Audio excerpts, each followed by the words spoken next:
Oh, it's Snow. Hello. Fucking idiot. We're all Synapse. Fucking idiot.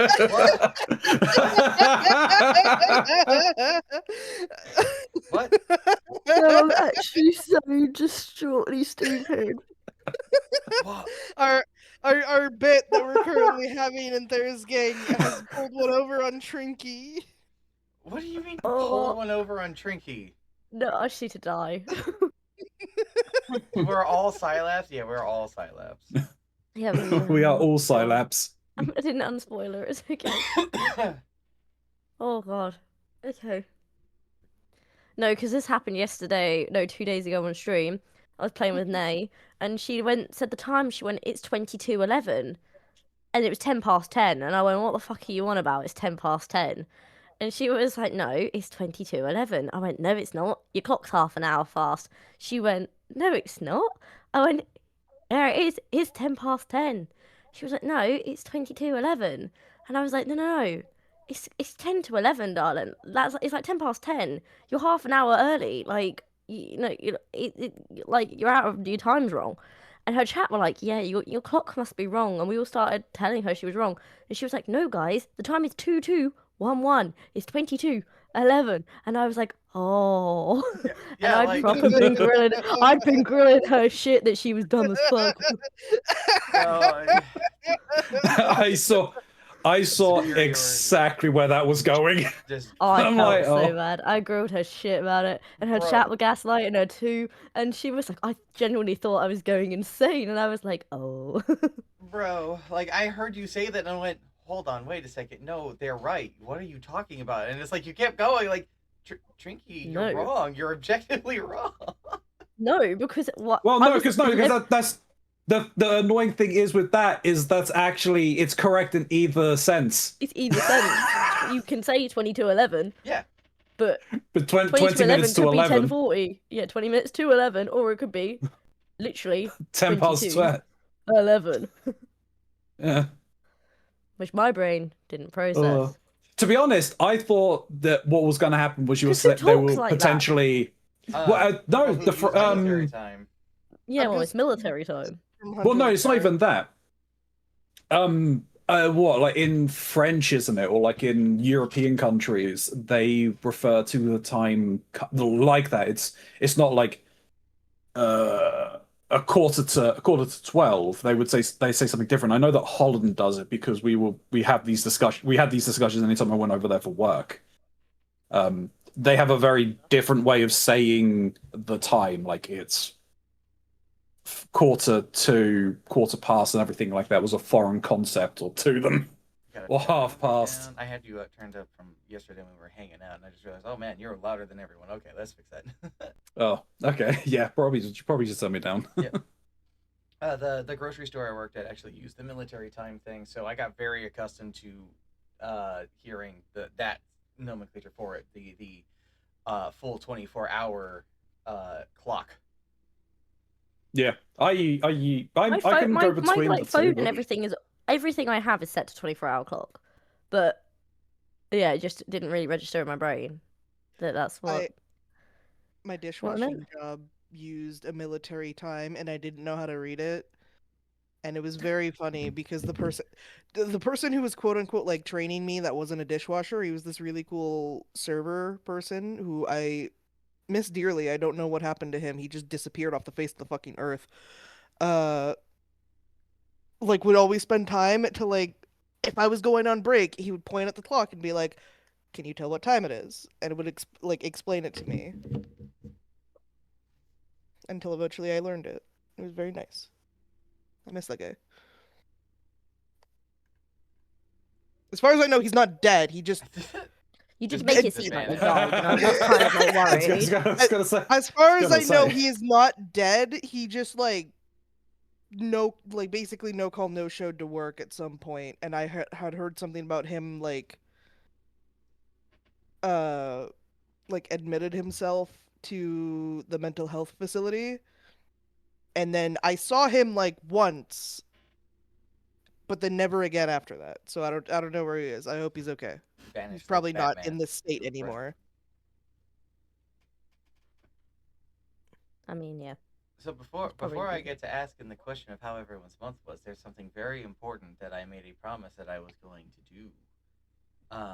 We need to acknowledge the very important birthday today. There's a very important birthday today, okay? It's Domino the dog's birthday. Lotus and Silas's dog. Oh, okay. It's very important. You It see is that Domino's it birthday is today. Domino's birthday today. Everybody needs to acknowledge how special of a boy Domino is. Also, it's Mama Mox's birthday, but it's not as important as Domino. I'm flipping that and sending it to her. Mox is very important. Nah, I Indeed. promised my mom that I was gonna give them a shout out for their birthday. So, Mama Mox, happy birthday! Also known as Shark Crazy on Twitch. Also known as Shark Crazy on Twitch. Don't harass my mom, please. If you harass Mama Mox, you will die by my blade. I'm not fucking kidding. Happy birthday to Mama Mox and Domino.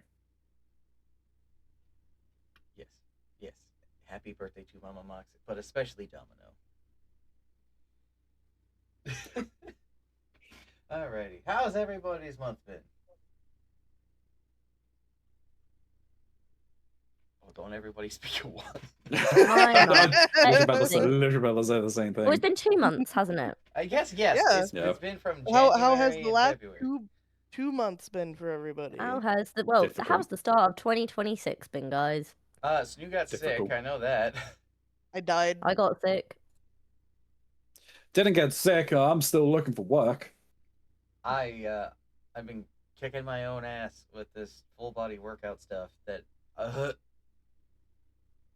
Oh, yeah, he has- It looks like it fucking sucks. Yeah, I do.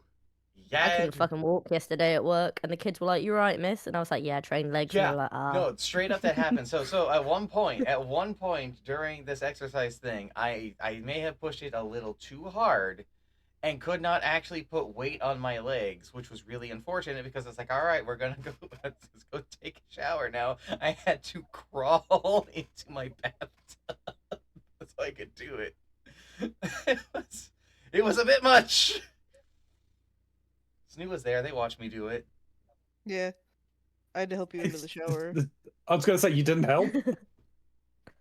No, I helped him into the shower. Well, technically, I helped you into the bath. Technically, you helped me into the bath, but it's fine. It's fine. All of this because I'm now being officially challenged that this summer my goal is I need to crack a watermelon open with my thighs. Oh, is this what you're actually doing it for? Mhm. He's I- training. Oh for no it. no He's no! training to I crack am not open the watermelon. exercising to do that. That was not the purpose. The purpose of it was No, man, no, I no, wanna... no, no, no, no, no, no, no, no, no, He's no, no, no, no, exercising no, no, for no. it. He's training to crack this watermelon open with his He thighs. is. Yeah. My goal was just I wanted to get back into my workout can't deny it. routine, and then somehow it came up, and then Gray out of nowhere is like, "Yo, I'm gonna make a diagram of how you're gonna do Yep. this," and it's like, okay. And boy, I can tell you, I don't think I've ever seen Snoo more excited to consume a watermelon.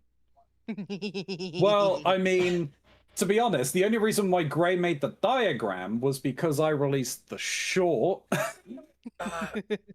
It was you. which was because I clipped You're the it way reason. back when, because we had this discussion on stream when we were playing Final Fantasy. As I brought up the fact that I was probably could have done it, but it's you are the reason. You're the reason I'm going to have to do this. You are the snake in the garden. This is why. You are the snake in the garden. And this apple is particularly large, apparently. And I don't know what Snoo is in this one, but I'm not accepting that they're God in this situation. Definitely not. Man, the Bible sure got weird. What was this about? Adam cracking open the apple of wisdom for Eve to consume.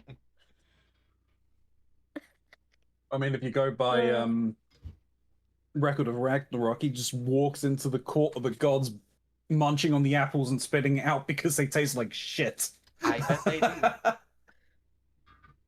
I mean, it does taste like the knowledge of good and evil, so I can't imagine it tastes very sweet. It probably tastes really good and also really bad. Yeah, I imagine it's like a sour honey taste. That sounds fine to me. Yeah, I don't know how I feel about honey. I don't actually really like honey that much. Oh, that's a shame. I love honey. Yeah, but They're my very thing is, I've just not like- had honey recently enough to be like, oh no. So there's like, you can get like honey sticks at like stores and whatnot, and some of Yeah, them are like, it's This like is an flavored honey. American thing that is not Yeah. a UK thing. And when we're in America, my dad always buys those honey sticks and he always Oh. brings them home. They're good. They're good. It's just a stick of honey, and it's not even like they did anything to it, but it's like there's some of them that are like quote unquote flavored, where it's Yep. the bees had like specific flowers to make the honey with. I love Mhm. that as a concept. That's just. Mhm. I mean, I love the flavored the honey. It's thing. so tasty. The thing with it, especially if you suffer from hay fever, honey is meant to be very good for you. Yeah, if you're meant to have like But- local honey, isn't it? You're meant to have local honey to combat that. The problem is most of the honey that you would buy from a Is store off the exported. shelves Or is all exported. Well, yeah, all import, and normally from South Africa, I think. Or it'll tell you on there. There's a list of blends as to where the honey comes from. Mum, I was talking about honey with my mum earlier, and she was like, "I've gone off of honey when I think about it as bee vomit," and I was like, "Well, just don't think about it as bee vomit then." Yeah, I. You're also not meant to give honey Well, to the thi- bees. Yes, children should not have honey. There you are. I see you, Gray. I see you, Baby Gray. We were just talking should not about you have and your shenanigans.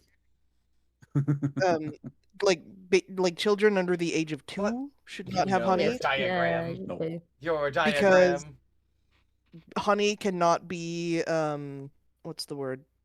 Pasteurized.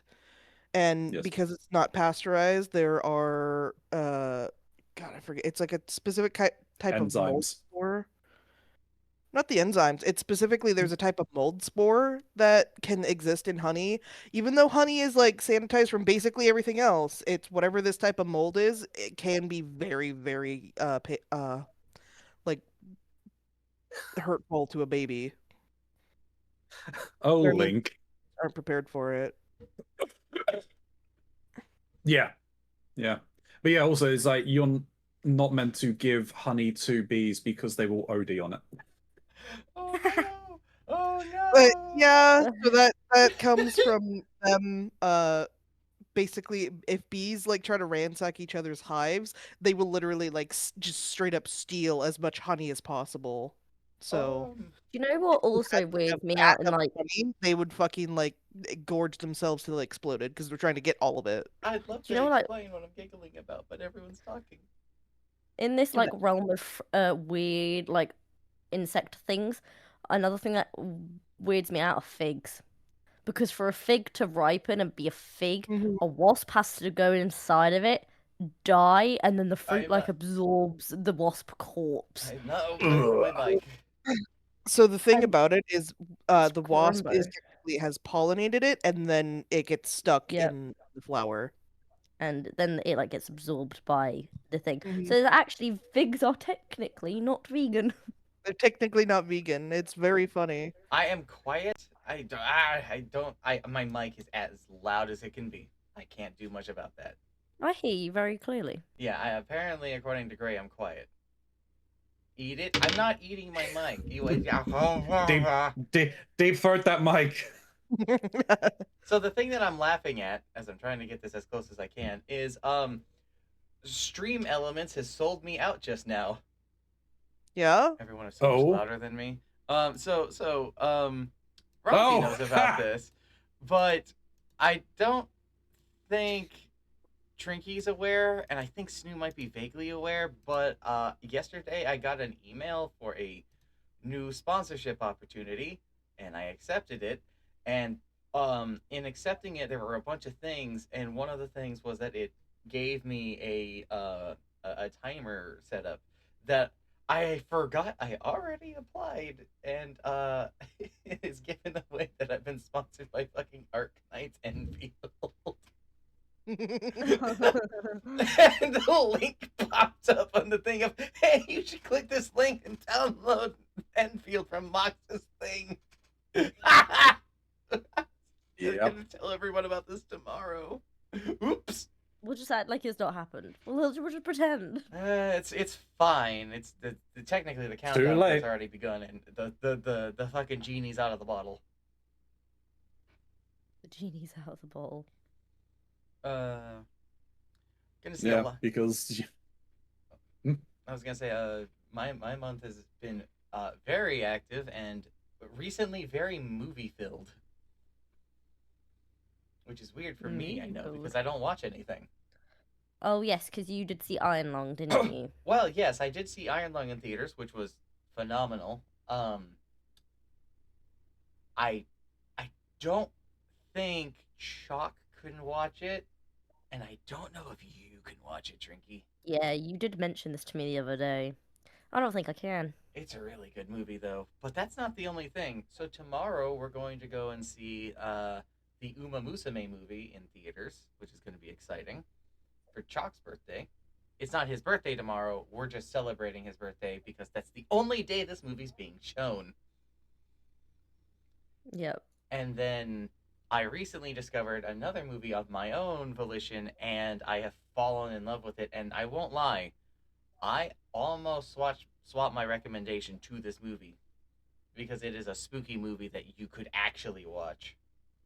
Oh, why does everyone want to get me into spooky stuff, right? No one's ever like, oh my god, Because- Trinky, I got this really cute thing that you could watch and you're gonna have so much fun and love it. It's no, here, play this spooky fucking game. It Here, sounds play like this So- spooky me so- you're fucking game. complaining Hey, about there. Trinky, watch this It's not about you, spooky Nox. film. Uh, Trinky, watch this Trinky, TV show. Trinky, Everyone the wants to thing spooky about horror as a genre is that is a very complicated answer to that question of why do people keep trying to recommend me spooky things. It's because things in the horror genre have so much to say that is not purely just trying to scare you. And it is Yeah, interesting. but the scary bit around it, I don't like. And I understand that. Believe me, I understand that. I just want to be Mox recommended is fucking sunshines and like tricking me rainbows. like some kind of snake oil salesman that the horror stuff is actually really fucking cool, and it is, but I'm still fucking shitting my pants every time. Maybe one day, if I'm married and I can have someone to be there with me, I'll fight the horror things. I'll do it. Because my big thing is I'm not very good at separating from reality. So like we went in high school, we went to go and watch the It films in cinema, right? Mm-hmm. And I could not separate when I got home the idea that when I pulled my shower curtain, a fucking thing was not going to stab me through my shower curtain. So I had to shower with my shower open for 2 fucking weeks after seeing that film, even though I knew it was bullshit and the film wasn't even very good. But I was like, I'm going to get attacked in my shower. So I had to shower with my curtain open. Uh-huh. That's actually pretty normal. That's not that weird. I It's have not that. the actual. It's the separation from reality is the bit my brain just can't do. That's called immersion, Bren. No, it's not the immersion. It's not the like. Because I know I rationalize going. I know this is stupid, but like if I walk past any like dark window for like the next year, I'll shit myself. I still get that, It's and I love horror. I love that feeling of being Why? scared, and I adore it, even though I get see, hit with it. you like adrenaline, I do like adrenaline, but I actually love the sensation of being afraid. but adrenaline makes Trinky faint, so Trinky don't like adrenaline. Over the years, it's been much more difficult for me to feel that sensation of fear because I am just drowning in horror constantly. It's in my main feed. It's in the music I listen to. It's in the things I obsess with. I'm literally running a horror-based D&D game where I have sicked a different kind of horror on every one of the players individually. That is true. You have done that. And it just comes with the nature of it. When I get something that actually makes me scared, I want you to know that I have the biggest fucking grin on my face because I'm like, okay, let's see what else you got. My brother is never scared by anything. He never has ever been scared by anything, and I don't understand. I mean, I do think he's a bit of a psychopath, but like, he's not. Bless That's him, he's probably lovely. it. But Socio I mean, maybe he's then. just autistic more than anything, I think. But honestly, he's just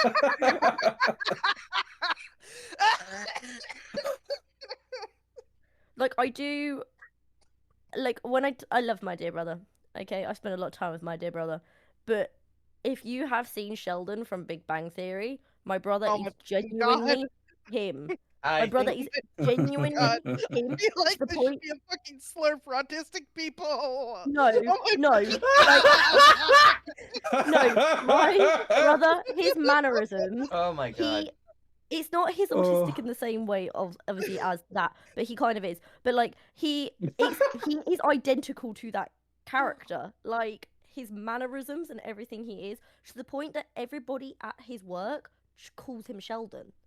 They're like you like because it's honestly it's like you've taken that TV character and put him into real life, and that is my brother. I think I got those vibes from the December thing when you were playing that game with him. Yeah, probably. Yeah. I mean, I love him. God bless. But yeah, he's he doesn't get scared by anything ever, and like he like he'll just watch anything because he's like, I'm not bothered about this. But then he'll be like, oh, I've dreamt all night about being ripped apart by zombies, and I'm like, oh, I wonder why. I know those feels, boy. I for the last couple days I've been waking up at 7 in the morning from whatever the hell I'm having a dream of. Don't remember it, unfortunately, in this case, which is almost worse.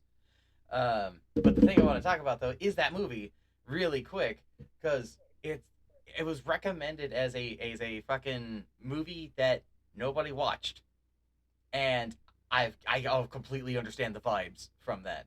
It's it is it is a movie that's done in the form of a documentary about a Iron town. Lung. Huh? Oh no! You're talking No. about that one, I'm right? talking about not Iron Lung. This is a movie that's done in a documentary style about a town that all of its citizens were butchered, all found dead, and the only person who survived is being blamed for the murder. And the entire thing is actually about technically immigration and the quote unquote worries of it, but it's not actually. It's the idiots who are in charge who are using the fact that he is a Hispanic man who did, in fact, cross the border illegally, and ignoring the fact that everything that happened had nothing to do with that, and that he was just as much a victim as everyone else from the actual problem that's happening. And the entire movie, honestly, up until about the halfway point, was okay.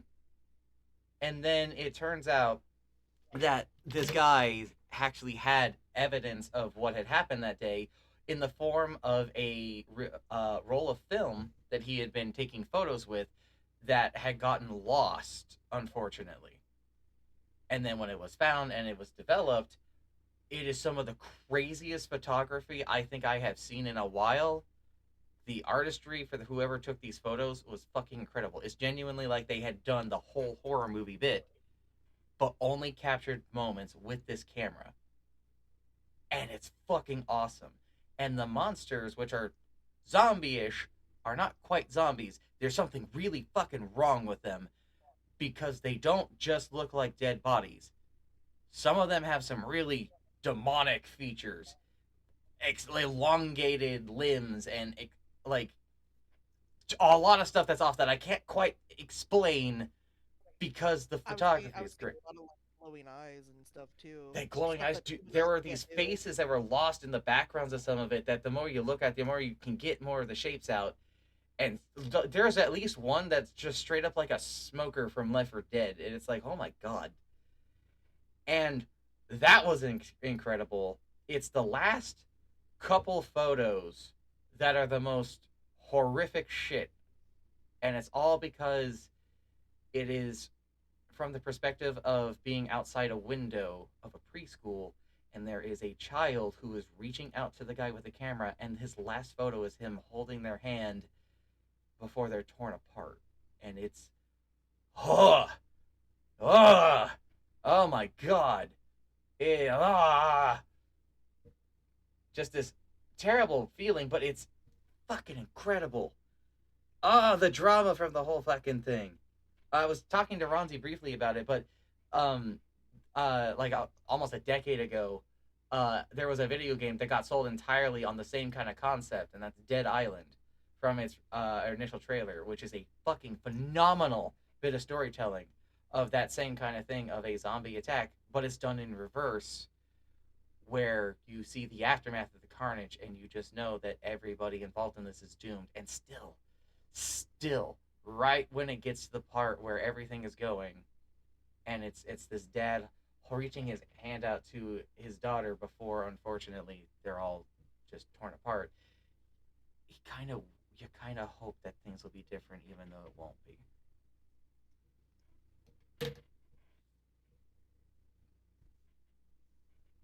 Yeah. Yeah. I wasn't watching this with him, but I was sitting in the same room as he was doing this, and he was so fully enraptured in the story that was being told. It's great. It's great. I don't think I've seen Mox so focused in a while, just to watch something passively instead of like it being a game. It's called Strangeland. Or no, Savage Land. Sorry, Savage Land.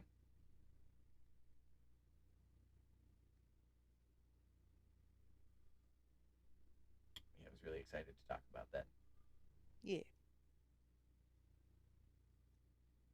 Ronzi and I have been playing the demo for the new Vampire Survivors game. Yep. I was Yep. literally talking about that with my brother at the gym on Sunday. Did you check out the demo? I have not played it yet, but I literally said to him, I was like, I've been meaning to tell him because I've seen it that it got announced like ages ago, and I saw it on Steam like I don't know, like a month ago or something like that. And I hadn't told him about it yet, and then I was like, oh my god, have you seen it? And he was like, no, why haven't you told me? And I was like, well, I forgot. And so then we had a good old I forgot. natter about Yeah, that. Tell me about it. How is it the- then? The demo came out Tuesday, Monday, maybe. Very Tuesday, I early in think. this week. It's very new, and Yeah.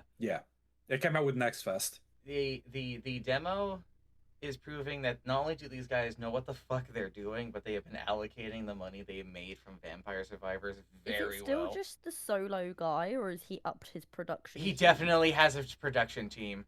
He definitely has a production team, fucking yeah. team, and they are doing such good work. It is a single player traditional dungeon crawler. So, first person perspective, moving on a grid, doing stuff. Mhm. But it's still Vampire Survivors. Like, you get into combat with just hordes of enemies, and you need to use your weapons that you collect Mhm. to defeat these things. And all of the weapons have different properties. And as you're playing it, you get not only the evolution of these items similar to Vampire Survivors requiring the same combo, but also you get gems that you slot into the individual things that change how they function. Some of it's more damage, some of it gives you defense, some of it lets you draw more things so you can keep comboing. Comboing is very important. Playing the combos actually changes the properties of some of the weapons. Some of it doubles the damage. Some of it gives it new features, like the Bloody Tear, the upgraded whip. Actually, when it does a combo attack, heals you for HP when it hits the enemies and things. And that's just a It's small when portion. it crits. Yeah, but the comboing counts as a crit. Comboing increases its. Is it counts as a crit or increases its crit chance? It counts as a crit. Once you see the card having the sort of like rainbow effect on it, that means that card is going to crit. And there's also a yellow glow Okay. usually around the numbers. Sure. And not only that, it's like so the entire thing is essentially a deck builder as well. Mm-hmm. So rather than it just you find the items and they just go off, it's like you're comboing your cards. You've got a mana count, so various cards will cost 0. Mhm. I think the most expensive I've seen is 3. Yeah, But I three's the imagine that biggest. once that's upgraded, I imagine that when that gets upgraded, because that's the Santa Water, It's probably way more expensive. it's probably going to be like 4, maybe 5. Something else that's words. Okay, something else that's neat is that the characters from the game are not who you play as, but you take them along in the form of these dungeon crawlers, which is why it's called vampire crawlers. They join you in the form of additional card that comes with you, and when you play them, they get equipped to you off into the side for so many uses that you can actually get cards to increase the amount of time that they're active. They have their own activation things. Sometimes it's playing a certain card, doing a certain amount of damage, using utility things or what have you. And then they will do whatever it is that they're help with. Sometimes it's they do more damage. Sometimes they give you more mana. Sometimes they double effect of these certain cards and things. It's kind of neat. So you can figure out your own preferences for how you want to build yourself to it. And it is only a demo, and I have already sunk almost 10 hours into the demo. It's good when you It's can all- do that on a demo, though. Oh, yeah. Because Yeah. some demos, you get like 30 minutes, 60 minutes content, and then it's like, oh, I can't do anything else. You have like 8 characters. No, Yeah. it's like 6 characters you can unlock. You have like 6 or 7 different stats that you can level up by spending resources in. And you have a generous amount of stuff to actually unlock. I would mean, hope also whatever progress you make in the demo can carry over. Oh, in the game 100%. itself. 100%. I hope That's probably going to be the case. I mean, it's Yeah, already that would seems be a like nice polished perk. because as I said yesterday with Mox, as I was watching him play, and then I played it some today. Like they already had a lot of the assets. A lot of the assets seem to be reused. They just obviously it's just changed in terms of how they're presented. Yeah. But so a lot of the funding that they've been given to they've used to put into the game isn't going to be on any of the assets that they're reusing. It's going to be to any of the new stuff they're doing. Like Yeah. there's voice acting. So funding's probably gone into that to make sure that the game doesn't get too broken, though the game can be broken. It Quite absolutely is still obviously. Vampire Survivors, and it wants you to do the craziest combos you've ever seen. I haven't been doing that, I won't lie. I know Ronzi's been doing that. I'm very to the I've point done with it this. once. Very to the point with this, where I just hit as hard and as fast as I can. I've done it once because it was involving cards that once played are just removed from your deck. So it's like, okay, this is a one time thing that I can do something crazy like this.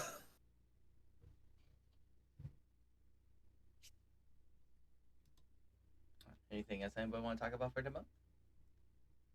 Peepus. Peepus? Peepus. Did anybody peepus this month? Peepus. I mean, everybody peepuses. They made a book about it. Everybody's peepus. I literally am sitting here and being like, what have I actually done in the last 2 months? Because I'm not gonna lie, this year has zipped by. Where has the last 2 months gone? Like, it's been so quick. Do you not all think that? Like, I this haven't No, felt it that. definitely 2 months felt have- like it's going pretty quick. I felt like this it's been going year, the slow. fact that it's March in a couple of days, what do you mean? What- Like, that's obscene. I mean, I played I just through. if it's going so quick. This year is going so quick, Yeah. and I just don't know where it's going. Yeah, I'm just waiting for it to become like August, and then that's when the year slows down for me because August is the hottest month of the year, and it's trying to kill me every time. Yeah. My hay fever's already trying to take me down. I never leave that cycle of hate. No. You always let the hate flow through you. Just my brain just Yeah. immediately like beamed the fucking like visual image of the hate speech from Am. I'm afraid that you're gonna memorize that one day. I might because it's funny. It is pretty funny. It's also pretty fucking powerful. Oh, it's very fucking powerful, but I think like if I were to I would get minorly inconvenienced and I would start fucking saying that entire speech. But No, know it's go on. it's best to have alternatives than saying I'm going to kill. And Fish. a thing from from a previous conversation, Wisp has apparently an anime recommendation that's apparently very gay that you can watch and cute. It's called Dear Brother, but it's spelled D-E-E-R, brother. Is that, or is that not just from whenever Trinky said, "I love my dear brother"? Could be. Oh Could be. no. What I do know is that apparently there is a cute and gay thing you're going to be recommended from Wisp. I'm still impressed that Wisp ate 52 pizza rolls in one sitting. That's yeah. Like a whole bag. That's a lot. Coming in. That's a lot. Yeah, I know. They came into my chat and were like, I've just eaten 52 pizza rolls. And I was like, what the fuck? I thought it was that I've eaten so many and I'm not going to stop. And then what the worst thing was, Like a not threat. the worst part, but the bit that then also really tickled me was I was like, that's crazy. Have you done that? And they went, got another 36 to eat tomorrow. I went, oh, okay then. Damn, Wisp living the life. Literally. So I played everyone's maps Oh yes. Oh, Yeah. yeah. on the for my We can talk birthday about that. for We didn't talk about that Quizmaster. before, did Yeah. we? No, Yeah. I had a lot of fun with them. I'm glad. It is so funny that me, Max, and Chuck all ended up making rats. Rat. Rat. Oh dear. I'm disappointed I didn't manage to do everything with Chalk's dungeon. That one was pretty Because involved. Chuck that made was like an involved. actual whole ass game. Yeah, I know. It's like it just that just goes to show just how much you can really do with that game. And it's not even in its 1.0 yet. I think I had mentioned it before, but one of the things that they want to do with the game is that you can create your own like overworld No, with incredible. dungeons inside of it. So basically, just make your own Just make a whole Zelda like game. tradition. Yeah, a traditional Zelda game, just your whole own thing. I definitely do think that like once the 1.0 release comes out is when I'm gonna probably look more into the game.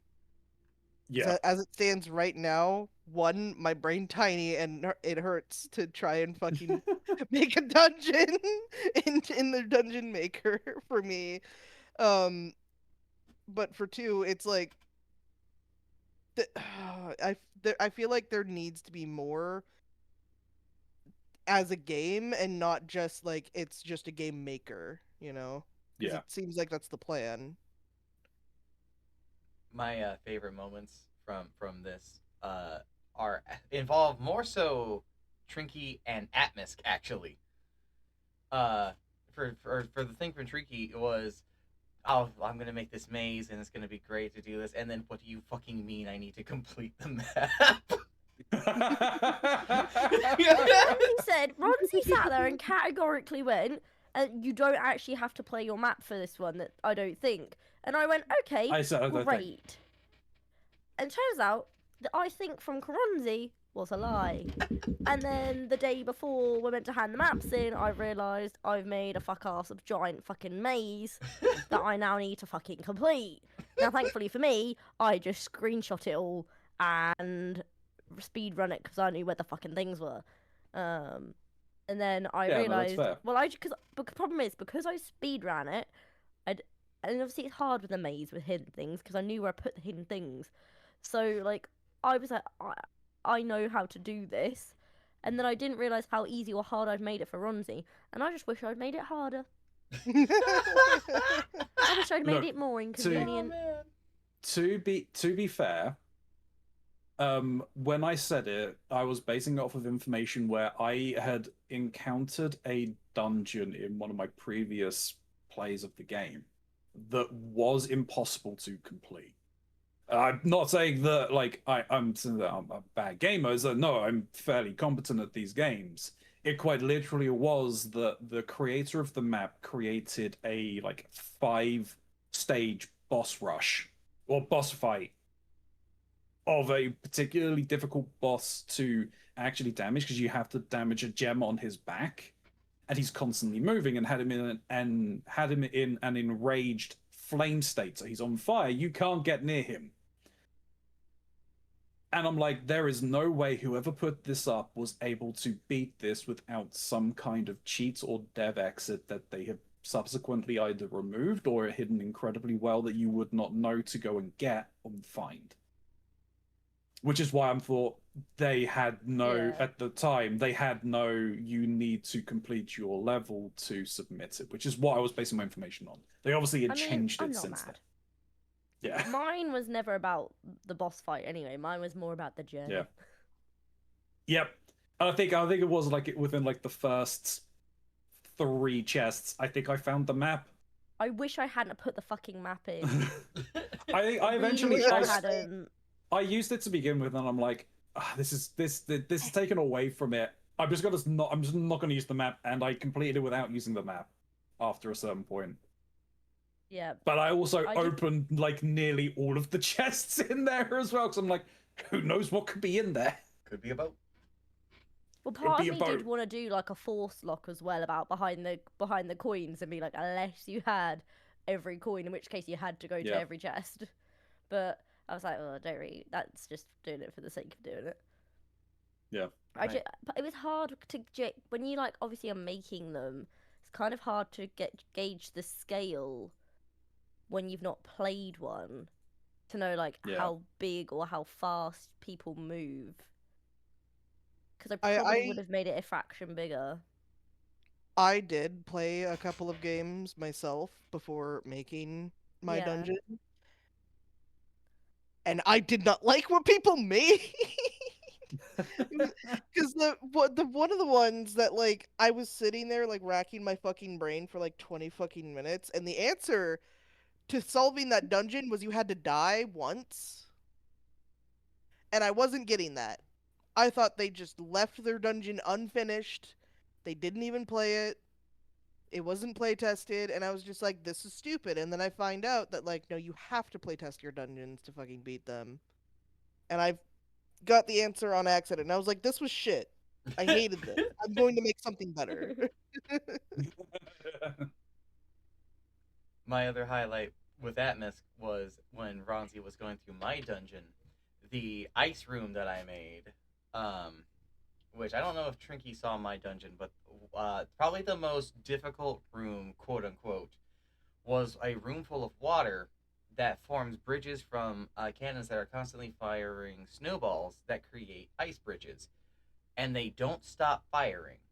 So it's a constant battle of dodging the attacks and moving across the ice. But if you get knocked off into the water, not only does it reset you to the platform, it also melts the ice you were standing on. Oh, I see. However, I had made a money dungeon where you could buy a bunch of things, and Karanzi went down the very long trap-filled path I made, which wasn't even really difficult, let's be honest. It was just a matter of just rolling at the right time, full of a bunch of distractions because my thing ended up just getting filled with me being funny on every sign I could figure out how to place.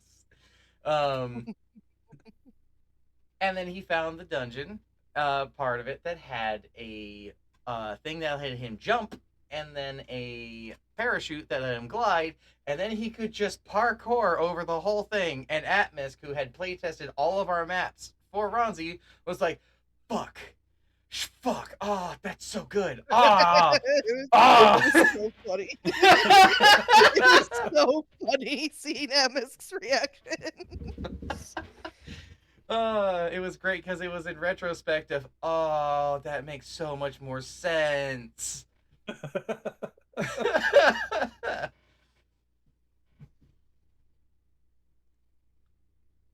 Yeah, I liked all of them. They were all great. I'm glad we could make it a very memorable thing for your birthday there, sir. A lot of birthday talk. Or it's almost like birthdays happened. I had a Yeah. good birthday too. You did I have had a burger.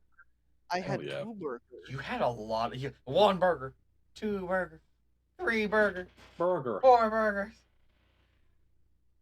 And a plate of fries. and a plate of fries. Took you to your most favorite restaurant to get your most favorite burger. We got you a new pair of pants. We went to a burger restaurant and the server flirted with Mama Mox and Grandma Mox. Really hard, and then Really hard. and then my grandma Mama and grandmama. gave them a $50 tip. And he got very emotional about that $50 tip, which I don't blame him. I don't blame him too. If I got a $50 tip from a customer, I probably would have like too, you know. Mm-hmm. And then we got to them a new pair of pants, and then we came home where I spent the next couple hours in the kitchen doing nothing but making burgers for a whole lot of people because Nu's birthday was I want burger. I want burger. And I got burger. You got burger, you got all got the the burgers. cheesecake. I did get Skywatcher made me a cheesecake for my birthday. It was very tasty. Was it a burger flavor? That'd be No. hilarious. If they'd have made a burger. No, Okay. it was a raspberry cheesecake. Completely Hell yeah. homemade. Oh, nice. Sky makes really good cheesecake.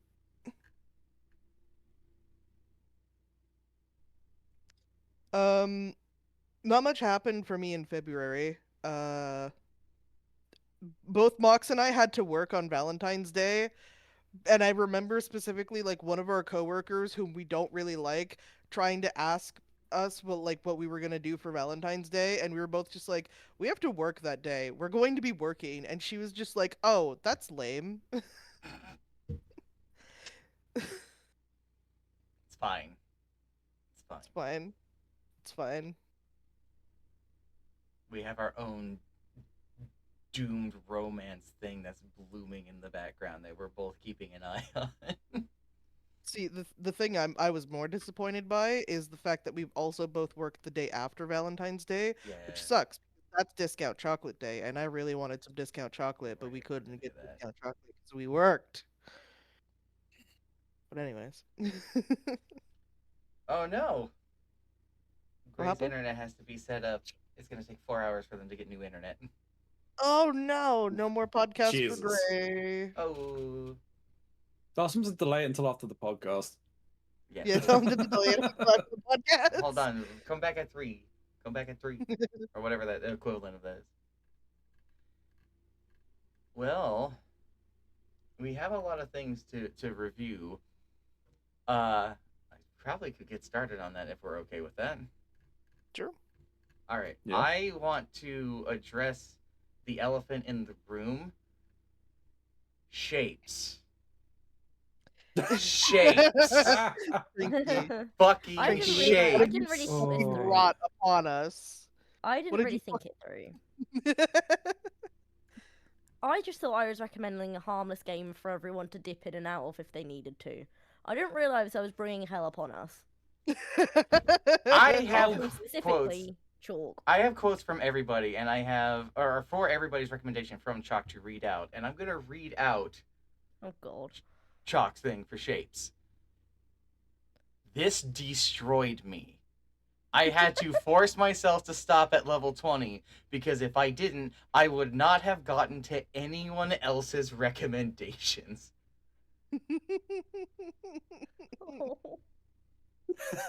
Snoo had to put in a blink redeem while they were playing shapes so they could blink. Yeah. So my chat could remind me to fucking blink because I wasn't blinking while playing. I would love a screenshot of his shapes map. I can send. Because I'll send him a message to do that. I don't think he'll have a problem with that. because I would love mine to was know what he's done. mine was a mess, but I didn't progress much further past when I played on stream because I got engrossed with a lot of the other stuff. Mm-hmm. I mean, it's a lot of fun. I enjoy those games, and I'm sitting there thinking I was sitting there thinking, oh yeah, I can go through there, get this, try and get this. I'm listening because I also saw the 2 achievements that like do this in an hour, do this in half an hour, and I'm like, what? You like get to like rank 12. I apparently need to go find a thing in the quotes channel about Snoo. I'm being requested to do this from when they were playing it. I just don't know where that is. Yeah. It's from Gray is the thing, so you can try to just search in the quotes channel from Gray. I can get it for you. Okay. It won't be from Gray. It's from Scilabs, but horny. Oh, here it is. Here it is. Here it is. Quotes from Snoo during their play of shapes from Silas but Horny, aka Gray. That's bright. Oh, what is this? Huh? Oh, pink. I don't know what that is. Where does that go? The world is huge. Oh no, pink. Would it be better Pink. for me to read this? Oh yeah, actually, it would probably be more appropriate for you to read this. You're literally the one who's being quoted. Jeez.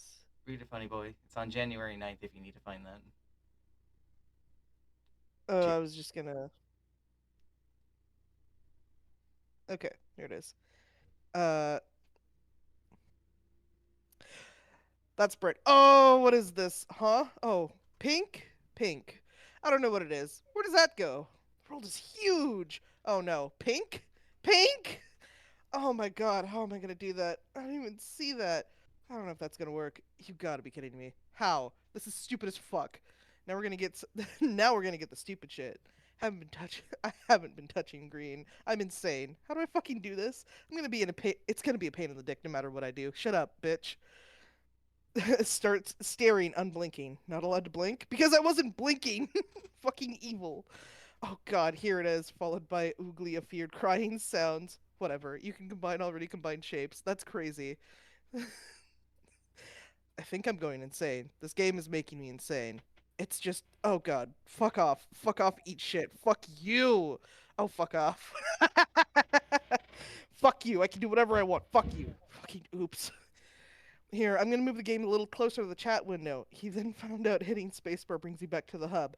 It's weird shit with fucking balls. Missed 30 minutes of Gray and Angel screaming into chat to fucking blink and drink water. Ah, what the fuck is that? Eat shit! I'm gonna finish this and then we're gonna call it there for shapes because I'm going insane. Stop, stop, stop, stop. We're stopping. Stop it. Cease. Jesus. Nice. I said we were going to stop, and I kept going for like almost an hour. I had quite the fun experience because while I was playing Shapes, I was like, you know what? I'm gonna listen to the Lightlark video on Mox got to have 2 guides. Oh man, there were so many bits where I would zone out from doing Shapes and miss chunks and have to rewind. And then there were bits I'd stop playing Shapes because I'm like, what the fuck do you mean this is happening? What the fuck am I hearing? Oh, we'll get into that later. But I think I ended up stopping when I had gotten to the 5th time I deleted everything and remade my entire factory for optimization, and I went, what am I doing? What am I doing?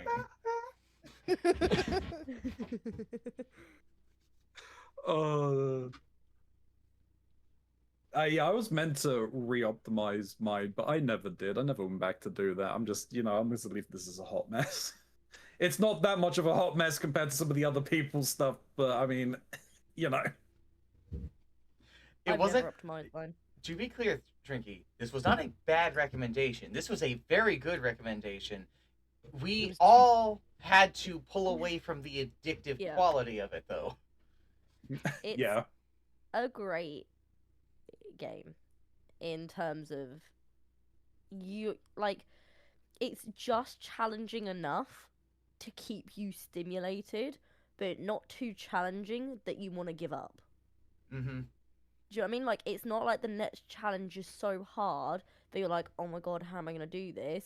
You're like, oh, I know how to do this. How am I going to execute it? This is going to be a giant pain in the ass. Do I want to Yeah. change something that I already have, or do I want to make something new and figure out how to incorporate that? Yeah. Yeah, because But it's normally not like some games you get to the point where you're like, oh, actually, this is really hard and it's gonna take forever, and I just don't want to do that. Whereas I mean, personally, I didn't find that with. I've never found that in Shapes. Yeah, I mean, a lot of it is like once you've done something, it's like, oh yeah, we want you to do this, and the next part is likely, oh well, you're just expanding upon what you've already done. You've already Yeah. got this going. We just want to add a little bit more to it. Yeah. So. And what I also like is that the stuff you do in earlier levels isn't irrelevant in later levels. No, it's still applicable, and they're upgrades. You might that come hit a from it. random level and it'll be like, you need half a basic rectangle to be able to complete this quest, but you need like 30 fucking thousand of them. And it's like, oh, okay then. Yep. And so you have the previous factory bits are still relevant. Yeah. Which is nice. It's a really well designed game, and its sequel is apparently a lot better, which is crazy. Yeah, Shapes 2 is meant to Yeah. be more optimized, I guess. There's a sequel. There's a sequel, and it is Yes, there's a 3D. sequel. It's fucking Yeah, 3D. Oh my god. They're already Yep, crying. because Let's Game It Out done a video in it.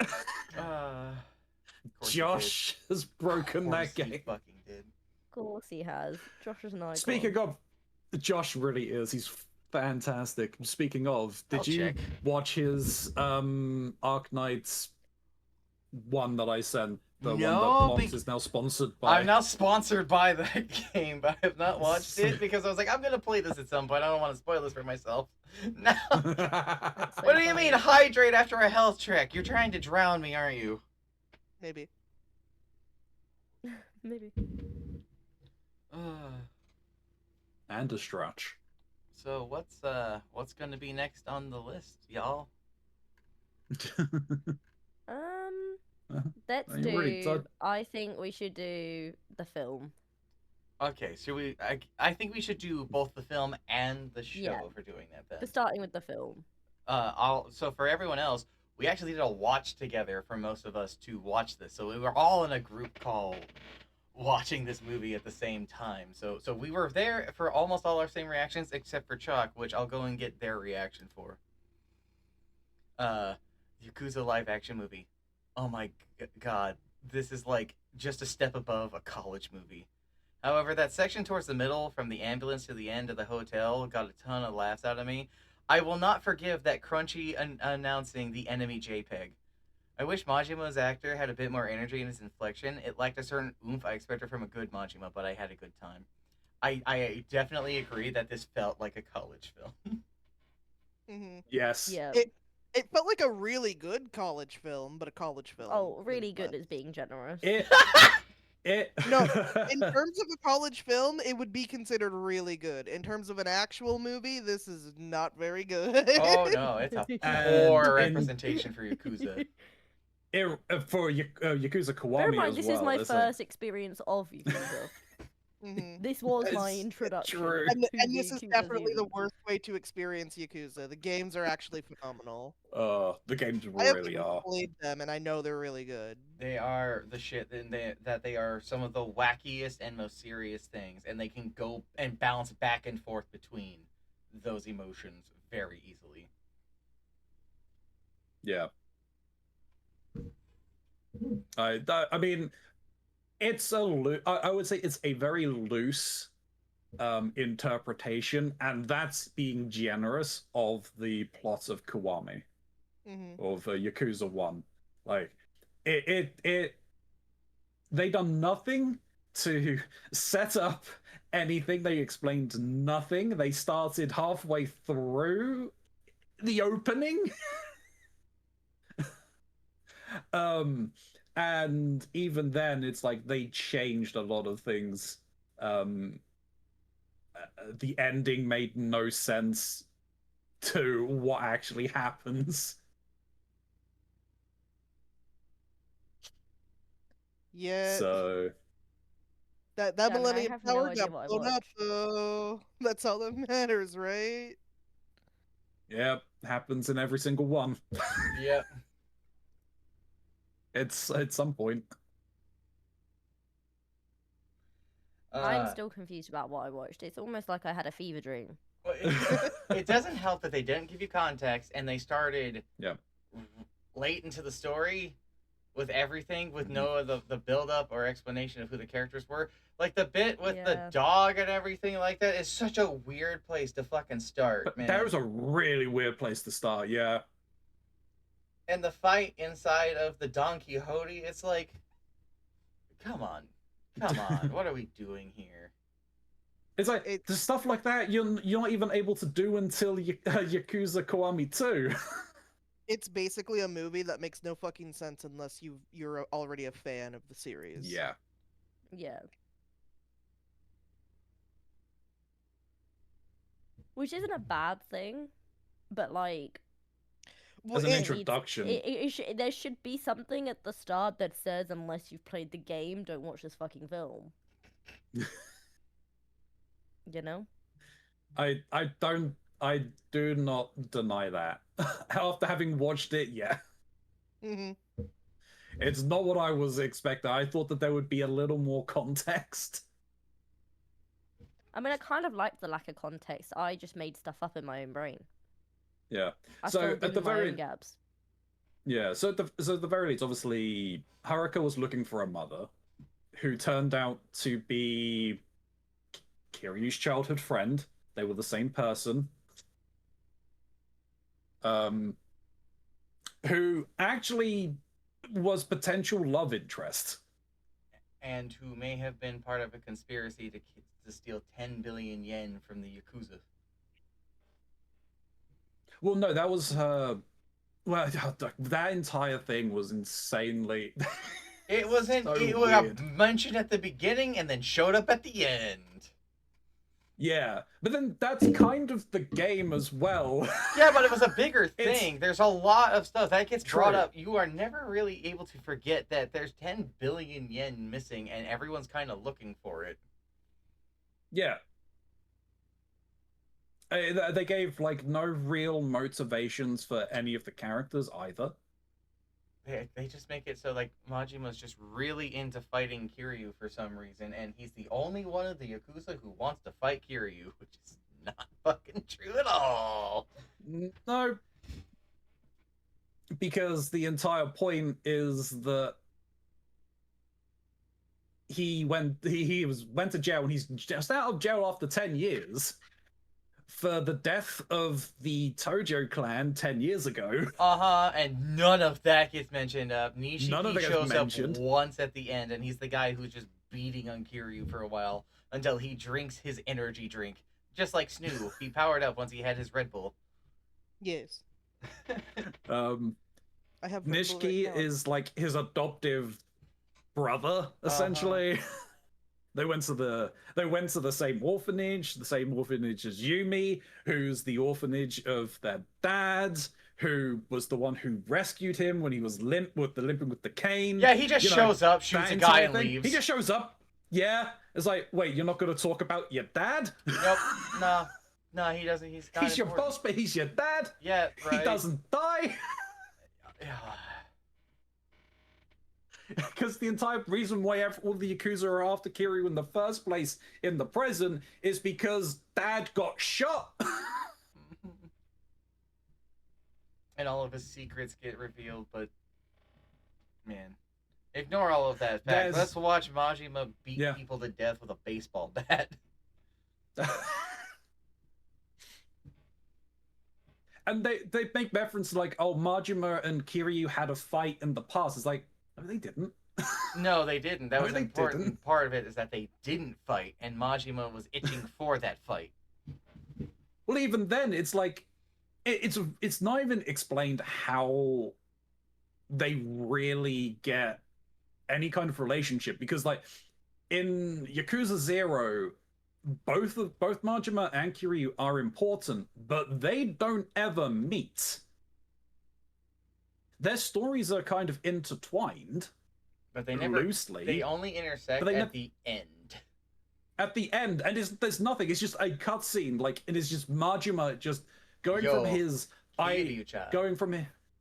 Yeah, but he's going from his I'm an upstanding member of society, I am the owner of this host club, to I'm now batshit insane because I don't give a shit about anything anymore. Dog of Shimano. Look how crazy I am. I got inspired by this guy from prison. I kicked a knife into his leg. Twice!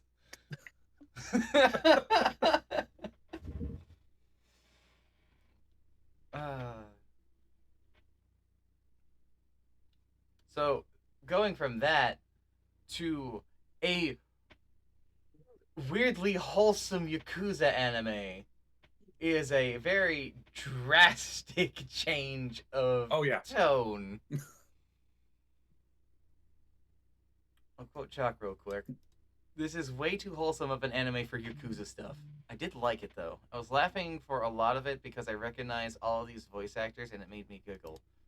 I believe Snoo has a funny joke they want to tell, though, in that it's so weird that they made this 11 episodes. Yeah, it's so weird that it's only 11 episodes instead of the standard 12 that's for modern animes. Why was I can't remember that. I only got to the 11th. Oh right, yes. Oh, the one where they become streamers. Yeah, that killed me off that episode. I was like, what the fuck is happening? I fucking hated that episode so fucking much. Mox and I both hated it so fucking much. We got like halfway through it, and I paused, and I literally looked at him and went, do you want to just skip this episode because this I- fucking sucks? I honestly, I got to episode 3 and I was like, oh, I like this. I'm getting into this. I Yeah. feel like I understand like where this is going. Hit episode 4 and went, I had no fucking clue where this was going. The fact that episode 3 had a thing that said like we're going to be doing something like abnormal or whatever, like it was pre-warning you. That doesn't happen with any of the other fucking episodes, mind you. So I feel like episode 4 was like the equivalent of filler. I feel like episode 4 was like, you know, when like TV series now do like the singing episode where everyone sings. It The was Yeah. that. musical episode. Yes, Yeah. pretty much. It Yeah. was Seeing as super like yeah, they funny. became fucking pop stars. It's It was so fucking funny. nonsense. It was nonsense. It really was. I'm But not the going to problem deny was, that. I looked at it and I went, do you know what? That kind of shit would go fucking viral. Yeah, And I was like, But- do you know what? It actually would. People would Yeah. get obsessed with that now. Like a hidden figure online that they've got to work out who they would. People would love that. Yep. But I mean, so the point from that I would say from that as well is like, look at, as you said, Mox, with the Yakuza games, it's like it runs that line of being serious, but then also has that funny Mhm. track that runs inside of it. That's why that's what I take from that episode. It's like everything else is kind of serious, and they just thrown in this huge comic relief episode out of nowhere because why?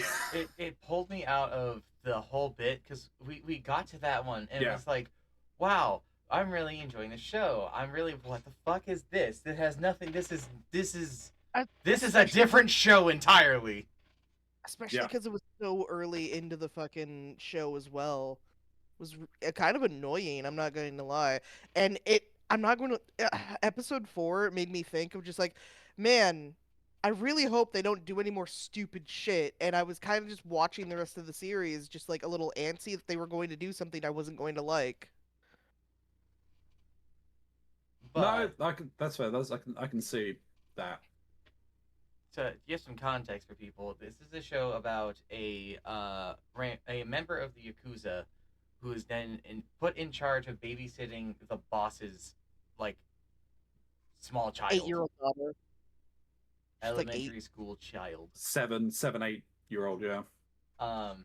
And the two of them kind of learn to be people together. It's really sweet, actually. Especially Mhm. since apparently he was a monster beforehand. Oh yeah. His problem is he was quote unquote the demon of something. The demon of the family essentially, and she was incredibly reserved and shy and didn't know how to really interact with other people. Like she didn't have any friends or anything. But with him, she was able to learn how to like be a little braver and be a little more open, and he learned how to be a normal guy. He learned responsibility that Hmm. he learned that his life has meaning, and that his actions don't just affect just him. That anything that he does from now, as well as anything that has happened to him in the past, will catch up and affect those in the present. Hmm. I really enjoyed it. I Oh, had yeah. a great time. It was great. I am low-key kind of wish there was more. But I'm then hoping I they get think a second it was season. because I enjoyed it. I think that's why I wish there was more. Technically, it is a complete story. Mhm. But honestly, all the shit with the mum broke my friggin' heart, man. Yeah. Yeah. That It gets a really lot hit worse. me. I That done hit so I've done a little hard. bit of reading on stuff like that, and it kind of gets. She's still alive She's in just been terms of the story. comatose. Yeah. I'm not sure if she wakes up or not. I don't know whether the manga has finished. But yeah, it's learned. They learned that it wasn't an accident. No, it definitely was intentional. Of course Someone not. ran her Oh, it was over. fully intentional, yeah. Yeah, and they learned it was another family that done it. By all accounts, from what I saw, I mean, I don't think we're going to get another season. I would love for another No, I season, don't but I think so. don't think so. So No, I've got no real problem at least saying this. Go on. I was gonna say, like, it didn't seem like as it is good, it doesn't seem like it was popular enough to Yeah. let the studios Yeah. make another season. It like the so which was and I don't mind at least mentioning this. They learn who done it. So you know the guy, the psycho that was trying to bring Toru's personality back, the demon back. Yeah. It was him. It wasn't him, but it was. He may have given the order potentially, but it was from his family. They gave the hit because that family was trying to rebrand themselves. Toro and the boss find out who it was. They get the guy. He admits to it. Toro just straight up shoots him. He just pulls a gun, just puts one into his head. It's like, no, that's fucking deserved. Oh yeah, well deserved. Yeah. Yep. Uh-huh. Like Because the I think wasn't. Oh, sorry. I was gonna say, wasn't the young lady, the daughter, was with the mother at the time? I don't know about that one. No. Remember. I can't The remember. thing is the accident happened not too long after she was born, but before she was could have a memory, essentially. So as far as she remembers, her mom has always been asleep. Yeah. Because that's something that was stated in the episode, and I think it was the second episode. Where she was just like, yeah, mom's always been asleep, and like she won't wake up for me, so I hate her or whatever, and then feeling bad that she said that because I said something so mean. This is why she's not gone back. Yeah. It was great. Yeah. It's crazy emotional. It was really It good. was also sad with the other guy, when his wife was in hospital, the Aoi. The guy who the first lieutenant. As a side character, he had actually a really good story for who was more of a side character. But I like that they still went into his kind of story and why he made the choices that he did and stuff like that. Yeah. And I like that he was then tied in again at the end with the glasses and things. All of those little touches were really good. It was great. He became like a ghost who was always there. Yeah. But he didn't haunt the narrative in that sense. No. He was just always there. Now a He actually character almost was a progressive ghost. He was there, but a past figure, but also pushing for progress. It's one of those things. Is it's very difficult to leave a family. Very difficult. Especially organized families like that. It's very difficult to get out once you're in. So the fact that they can do that, and it's surprising that he's been away for so long, that he was able to then keep his life, and it just shows the kind of discipline and in a way reverence that is given to the Yakuza. There was something that came up recently that I saw in a story of there was an issue with the water systems in a town in Japan, and the government received a anonymous donation of untraceable gold bars so that they could fix the water system. I wonder who did that. It came from a Yakuza. And that's the thing, is that the certain turn around and says there is literally nothing that we could do. It's Yakuza are feared, they're terrible, but they're also probably some of the most respected. If a family's looking after an area, they are normally very well respected by the areas that they are protecting. So yeah, it's a very weird relationship that Japan has with Yakuza families. Chalk is going to get some screenshots for you of his Shapes factory when he gets home. Yay. I'm scared. It is also in the show, like the American family moving next door. Mm-hmm. That's some crazy shit. I honestly, when that family moved in next door, I was like, nah, they're bad people. There's gonna be like a plot twist. They're like gonna be out to kill them or something. Like, there's no way, and they're gonna have to like rip this friendship away from this little girl, and it's gonna be heartbreaking.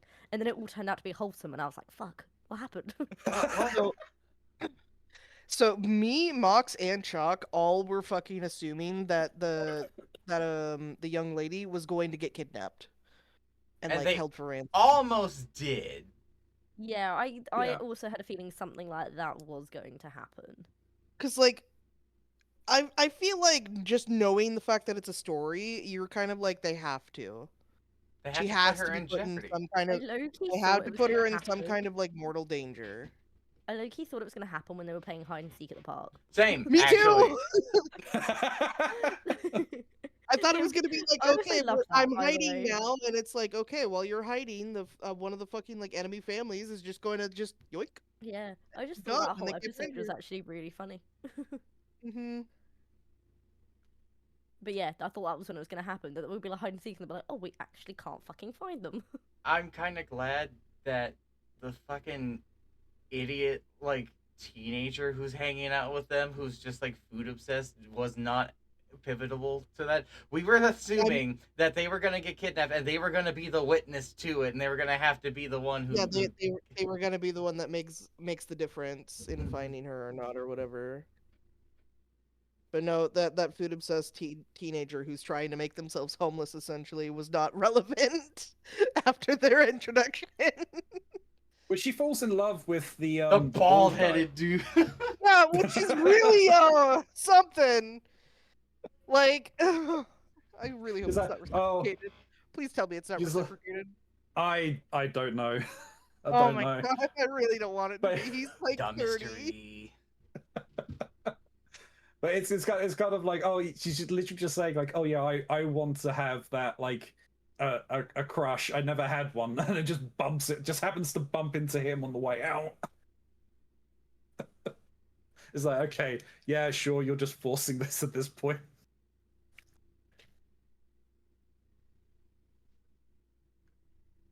It's good stuff. Good stuff. Good recommendation. But no, I'm glad you enjoyed it. Yeah. As I said, it's one that I go back to every so often. It was very pleasantly wholesome, and it was a good way to unwind after a month of Shapes. When I want to kick myself in the balls, I go back and watch that show. That was a joke, Trinky, by the way. It's okay. So while I was watching the Yakuza show, it also gave me the same feelings I got from another really cute show about a man taking care of his daughter. Yeah. It's called Sweetness and Lightning. This isn't my recommendation for the month. It's just a really cute anime that I saw years ago, where it is a father whose wife had recently passed away due to some health complications, and he doesn't know how to cook. But he wants to learn because he thinks his daughter deserves to eat home-cooked meals. And it is a very sweet show about him learning to cook, and him and his daughter essentially staying close together despite losing their mom. And I love it. It made me cry. Very emotional. It's a very good one. And I got the same feelings from Sweetness and Lightning with the Yakuza Babysitter anime. Because it's basically the same idea, especially when it gets to the episode where he learns how to make her the rice omelet. The omelet rice, yeah, omelet Mhm. rice. The And then omelet he rice. just cuts his thumb. So- Yeah, and he cuts the fuck out of his fingers because he doesn't know how to use a knife in the kitchen. God, the entire story with his background and his mum is Uh-huh. The more that shit got revealed, and Angel isn't here right now because they're doing work things, but Angel has a big thing about like flower language, and as soon as the mom was talking about flower language, I was just sitting there like, this is gonna hurt. This is gonna hurt me so much. This is gonna hurt me so bad, and it Yeah, did. it It came. did It hurt showed up me. at the end. Yeah. Yeah. Well, I mean, their entire family is essentially all about it, right? Mm-hmm. You accidentally hung up on the washing machine tech. Oh no! Oh no! I hope you're able to get back in contact with them. Yeah, that sounds absolutely annoying. What you're dealing with, Gray. I'm sorry. So sorry, Gray. Kill me now. Can't. Sorry. Nope, can't do that. I'm hijacking things now. Hijacking things. I want you guys to tell me about your Shin Megami Tensei stuff.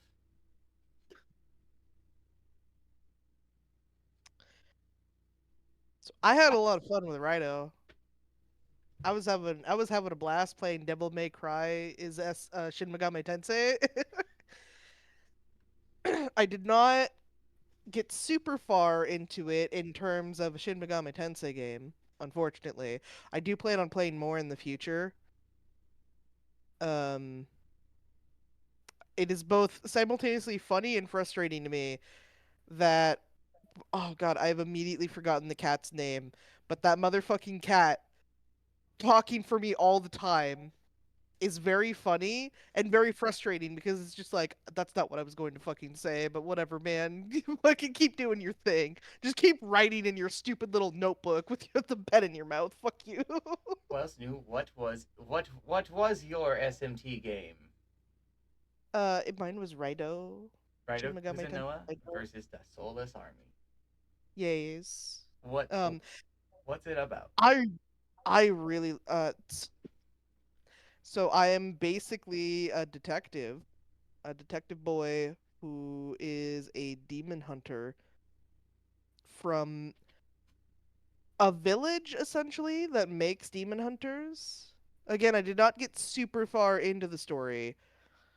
Um, the where I left off was I'm not remembering any names. I'm sorry. It's just never gonna happen. Uh, where I left off was the like local rich people in the town that I'm being a detective at currently. Their like daughter has gone missing, and I was just starting to get into that investigative story, which again, really not super far. I technically only had one play session of Rido And because I was busy with other things. I'm very sorry. I wanted to play more. I promise. I promise I did. an interesting thing about your thing is that Rido isn't your name; it's a title. It is a title, You had to but earn it. mm-hmm. Yeah, that tutorial was fucking crazy. I really liked it. It really set the vibes. Of walking past the souls of the dead people who were doing the same thing you were, Mm-hmm. and the And like 99 collected swords in the background. and there's just like blood splatters on the floor here and there. And like various other weapons scattered from the people that had died trying to do this trying to do this challenge. You It were was the it was very good. 14th. Mm-hmm. 14th ever. Mm-hmm. Did you have a favorite demon? Uh I need to make sure I get their name right.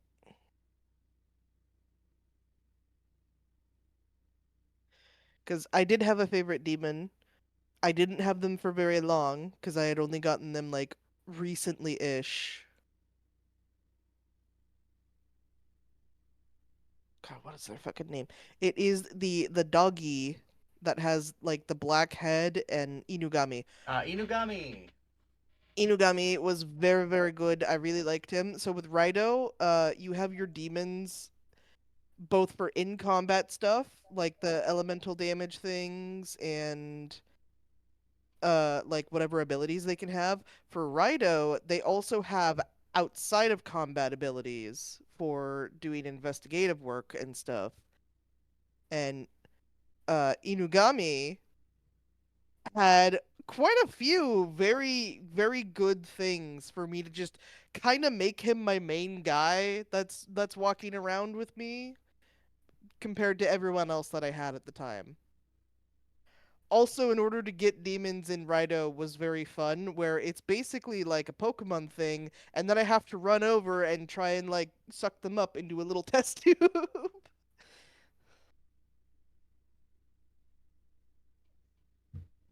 It's a very neat experience. Yeah, I really like it. Again, I do plan on playing more in the future. I'm busy and my game backlog is a lot. I still need to finish Cave Story. And that's been months of trying. Drink your Karanzi. Who would like to go next? I can go next because I feel like Ronzi's gonna have more to talk about than me. Okay. I think I may have been the one who played the most. I played probably like a quarter maybe of the game, not as much as I wanted to. I have a really bad. I struggle with games that are not online multiplayer games.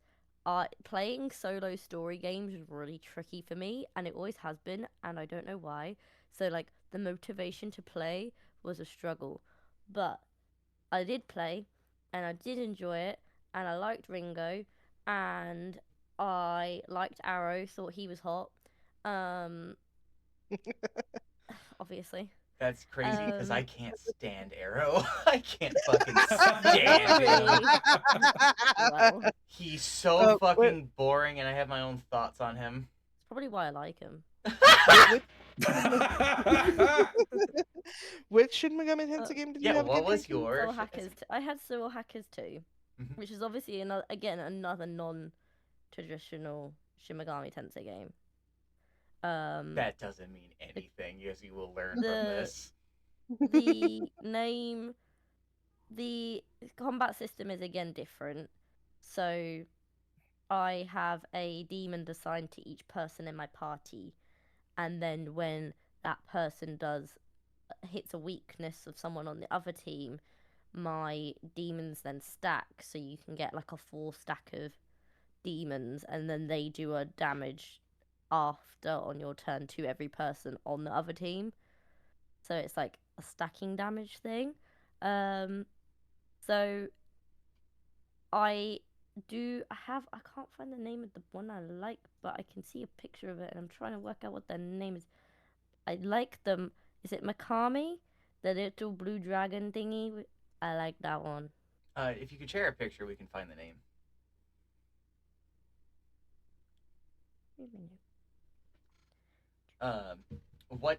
What is your game about? So my game is that there is an organization that has slipped my name. Well, there's two or three big organizations. There's the ones that are framed as the bad ones, and there's the ones that are framed as the good ones. Perspective kind of varying. But primarily the bad one, yeah, that one. But he's blue. But yeah, that one. Oh Um, yeah, because he has his double fang, and I like that attack. double thing is nice. So there's like three organizations, and the bad ones essentially are killing off all these key players, because there are these people, mocks, what are they called, the ones with the fancy souls. It's a great question. I have forgotten now that I've been put on the I spot can't for it. remember. I want to call them like oracles, and I know Well, that's not correct. we'll just say that they have these fancy souls in them. Yeah, they basically have these fancy souls. And there's like 5 of these people, and they are trying to kill off these people to take their fancy souls so that they can summon this like deity type thing to destroy the world, and then use those souls to rebuild the world in the world that they seem fit. And this is like an actual destroy the entire world sort of thing. And so you're trying to go around and protect these fancy soul people to stop this from happening. And so Ringo is a AI person who is brought in by this higher AI power. She's made along with her, like, I'm gonna call her her sister, They're sisters. Fig. And they are physical embodiments of AI that are trying to stop this from happening. And so they're going around and trying to save kind of the key players, one of whom is Arrow. Arrow, at the start of the story, we're told we need to protect him. He's not allowed to die. We rock up. Oh shit, Arrow's dead. Had his Bullet brains in the blown fucking out. brain. Yeah. So then Ringo performs what's called a soul hack, where she literally goes into his kind of remnants of his soul and goes and finds him and like drags him back to life, basically. And it is fucked up, and they are warned yeah. that you do not do this under any circumstance. Yeah. And Ringo's like, lol, well, I'm doing it So anyway. Ringo goes, do you know what? I'm not going to do this once. I'm going to do this 3 fucking times, okay? Because that's how we get the party. Because we just bring everyone back from the friggin' dead. And then it goes bad. Yeah, and then basically what happens is their soul hacks, or their souls, basically are getting corrupted, and you then have to go through their souls fighting off demons and unlocking parts of their souls to like almost like purify them to like progress things. So you go into like the soul world for part of it, and then the other half is like the story in like the main world, where you're actually going through the storyline of trying to find like all the scientists and the soul, like, and the super souls and things like that. So there's like kind of 2 halves to the game almost. There's like the soul side of things, and then there is the actual like story side of things. But they are also linked, because to progress in the story side of things, you also have to progress in the soul world. Mm-hmm. You have to get they're sort of like a better understanding of who they were in the events leading up to their death. Yes. And that's also limited off of your relationships with those characters. So during dialogue, you can choose what you want, like which characters you want to improve your relationship with and gain like relationship points. And if you don't have, and you need those points to be able to go unlock pathways in their soul network that can like help improve your relationship with them and give you new skills to use in the actual then other parts. You're kind of encouraged to change and vary up your answers with things to make sure that everyone's getting some, and some things take away some relationship points. Yeah. So yeah, that's the premise of the game. It's a pretty neat one. I chose the 2 for you in particular because they are both some of the weirdest and some of the most fascinating SMT games. While Snooze is probably the one that is the most highly disliked SMT game in the entire series, which feels crazy to me because it's good. It is absolutely crazy, but there's a good reason for it. I want you to know that it has something to do with the fact that it's so different that people didn't like it. Soul Hackers 2 is the 2nd most hated SMT game ever. I believe it. And it's in a weird position because it's not an SMT game. It's not called Shin Megami Tensei Soul Hackers 2. It's just called Soul Hackers 2. It uses a lot of the same things. It's technically a sequel, very loosely. But it's different. But it's different enough that, well, that's actually with all of the SMT games, even the weird sequel ones, you don't have to play the previous ones to actually enjoy it. It just helps if you do. Yeah. I mean, I can't say I've come across anything where I'm like, oh, maybe that was in the first one. No, everything's pretty much introduced and things are going there. You met Victor. Victor is in your game. Victor is in the first Soul Hackers, and Victor is in Snooze. Victor is not in anyone else's. Oh, I see. Victor, my demon combiner. Victor is part of the Devil Summoner line of games. They have a very distinct style, and they have a very distinct thing. You can kind of pick up certain things, kind of like the Zelda timelines, that there are distinct things that stand out amongst the characters, or things that tell you what thing you're in. Victor tells you you're in a Devil Summoner game. Yes, and devil summoning is obviously quite a also like a key thing in the hot soul hacking thing. Oh yeah. Because the people basically everyone who's died was a devil summoner, and so then when they've died, that's broken their kind of contract. So then when I soul hack them and bring them back, they've lost their devil like summoning abilities. So then they have to do that through me, and so that's why the party mechanics for the demons are different, because they can't actually summon them.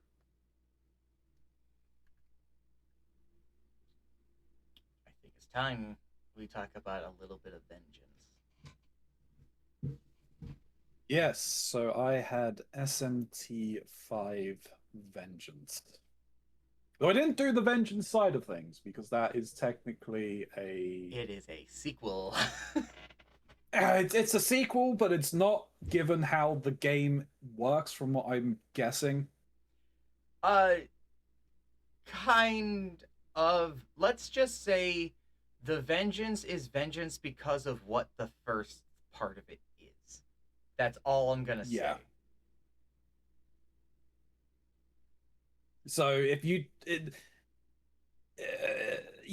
you very early on will have to make you are given a choice, and that will denote what you're playing, from what I can gather. Yep. What's that choice? It is to take a hand or to not take a hand. And I was advised to not take the hand. You tell me straight up. If I didn't say it, you'd have taken that hand. I would have, yes. Yeah, I fucking know. I would have done the same too. I almost did when I was doing the vengeance stuff, but I went, no, I need to experience the first side of this, because I bought the original release when it was only on the Switch, because it was a Switch-only game, and you know how you were having some difficulty running the game, Bronzy? That was more my PC. Yeah, well, that's how that game normally runs on the fucking Switch, I want you to know. Yeah. I can see it. Switch is not the most powerful of machines. I don't understand why they done something that was that ambitious on the Switch. Don't know. I'm so glad it got re-released to things I could actually fucking play it. But anywho, sorry for interrupting on that. Had to say no, that's fine. So from what I can tell from mine is it's not a purely good versus evil kind of things. It is definitely a more traditional thing. It is morally grey as to who the good guys are, if you can even call them that. From everything I've learned anyway. But at the very least, we are starting off you start off in school. Some crazy shit has happened on the way home, and you're trying to get home, and you go through a tunnel, and suddenly the tunnel collapses.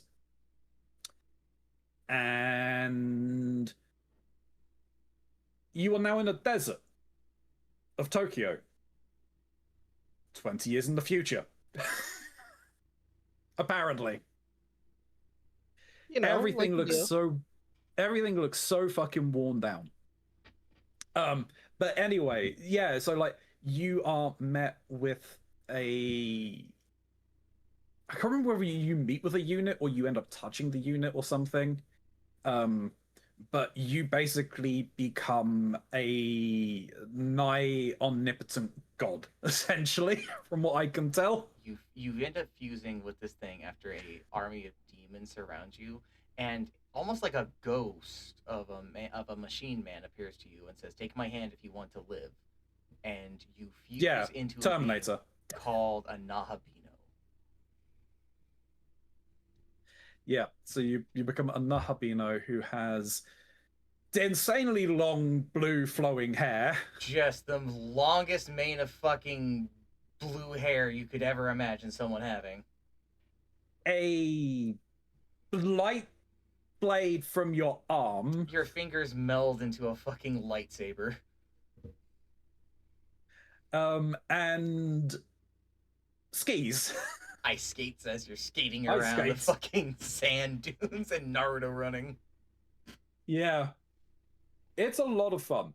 But it is also a very traditional SMT game. It's turn-based combat. You can very easily get SMT'd, which I You did didn't. actually. Nah, That one not red enemy gotcha. that one red enemy got me and gave me my one game over in my last play session. But I wouldn't call it an SMT because I mean he just whacked all of my other 3 units for a crit that shouldn't have been a crit. He hadn't done anything to up his crit chance. Well, that just happens. Yeah. It was just the roll of the dice. He just hit 3 crits on my other demons and took me down to near health, and there's nothing else I could really do. Mm-hmm. That's getting SMT'd, my friend. Yeah. Yeah. But yeah, I mean, it was a lot of fun. From what I can tell, it's 2 essential orders. There's the demons, who I believe was led by Satan in this one. Uh-huh. And the creator, who essentially is God. And God Christian God is dead. Yes, Satan God is dead. killed him. Yep. And then disappeared. Yeah, and essentially it's essentially a stalemate. Mm-hmm. But the demons did lose, even though they killed the creator. Because Satan just fucked off, they still lose to the remnants of the angels, who are called Bethel. Or an organization called Bethel. They have a militant branch. And then they have the Japanese branch. You're introduced to a couple of characters in the school life. I'm trying to think, were you like friends with them, or did you just happen to just start walking home with them? You just started walking home with them. You're not friends with anybody except sort of the class president dude with the glasses. I know, I thought... Yes. Yeah. The guy who's part of the Ring of... He's not part of the Ring of Gaia, is he? No, he's part of Bethel. Are they all part of Bethel? They are all part of Bethel. I thought he was part of a cult. Well, the cult is Bethel. Fair enough. The maiden is the maiden of Bethel, and that is their role to play.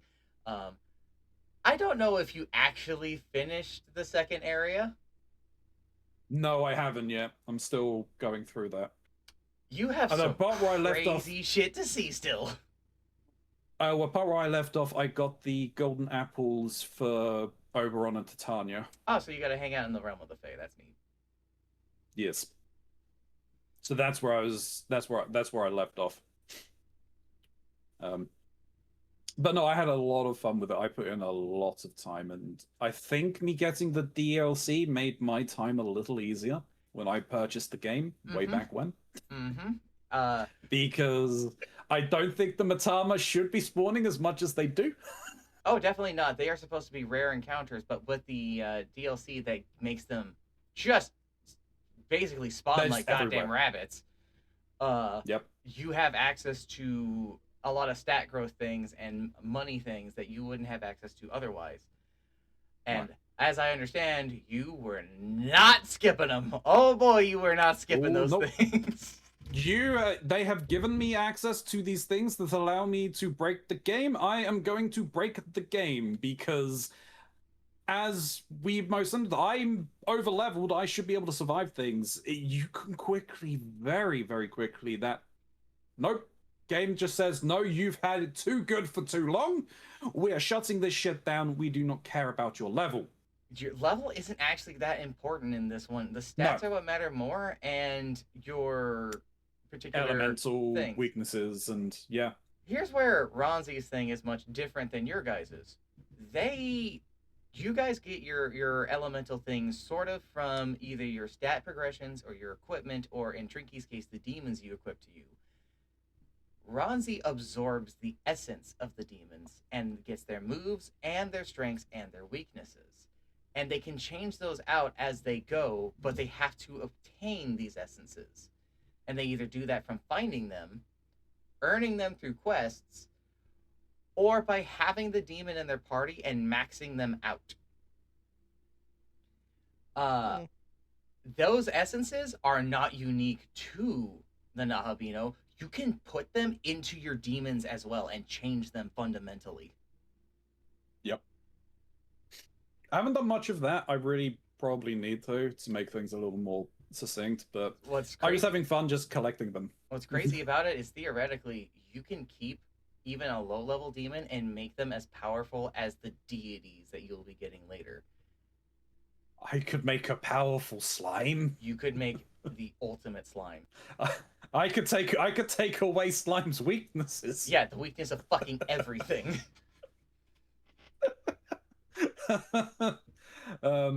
No, I was having a lot of fun, and the game was very dangerous for me. I think I want to highlight from your bit that I appreciated from that particular SMT that you did get to experience. I guess there were 2 bits. Is I was really not excited about the school thing because I was like, oh fuck, we're not pulling a Persona, are we? I'm like, oh no, my social links. I've got to go to school. I've got to keep up my relationships with everyone. And then no, why? If I wanted to play this, I would have gone to I would have played a Persona game. Hey, what happens after you complete the first area, Ronzi? Oh, but shit hits the fan. Yeah, school's not safe. School gets attacked. School gets attacked by demons, and you run through it, and all that's in there are the elemental remains from the demons' attacks and blood stains, and a couple of people you managed to salvage. You save like 3 people. Yep, you do not save many people. People die. Kids are dead. And you watch some of them die, and oh my god! Yeah. Fucking full on impaled and drained. Yep. Then with that exciting imagery out of the way, someone got a menorah. I did. I was confused. I was like, why are you giving me a menorah? What is this? What are we doing with this?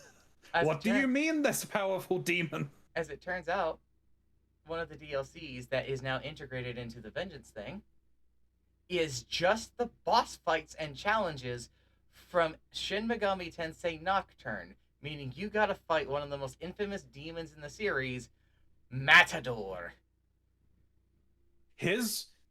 So I done the first 2 fights of that DLC. Matador was a pain in the ass. Matador is a monster. And he was the first one. He is a fucking wall.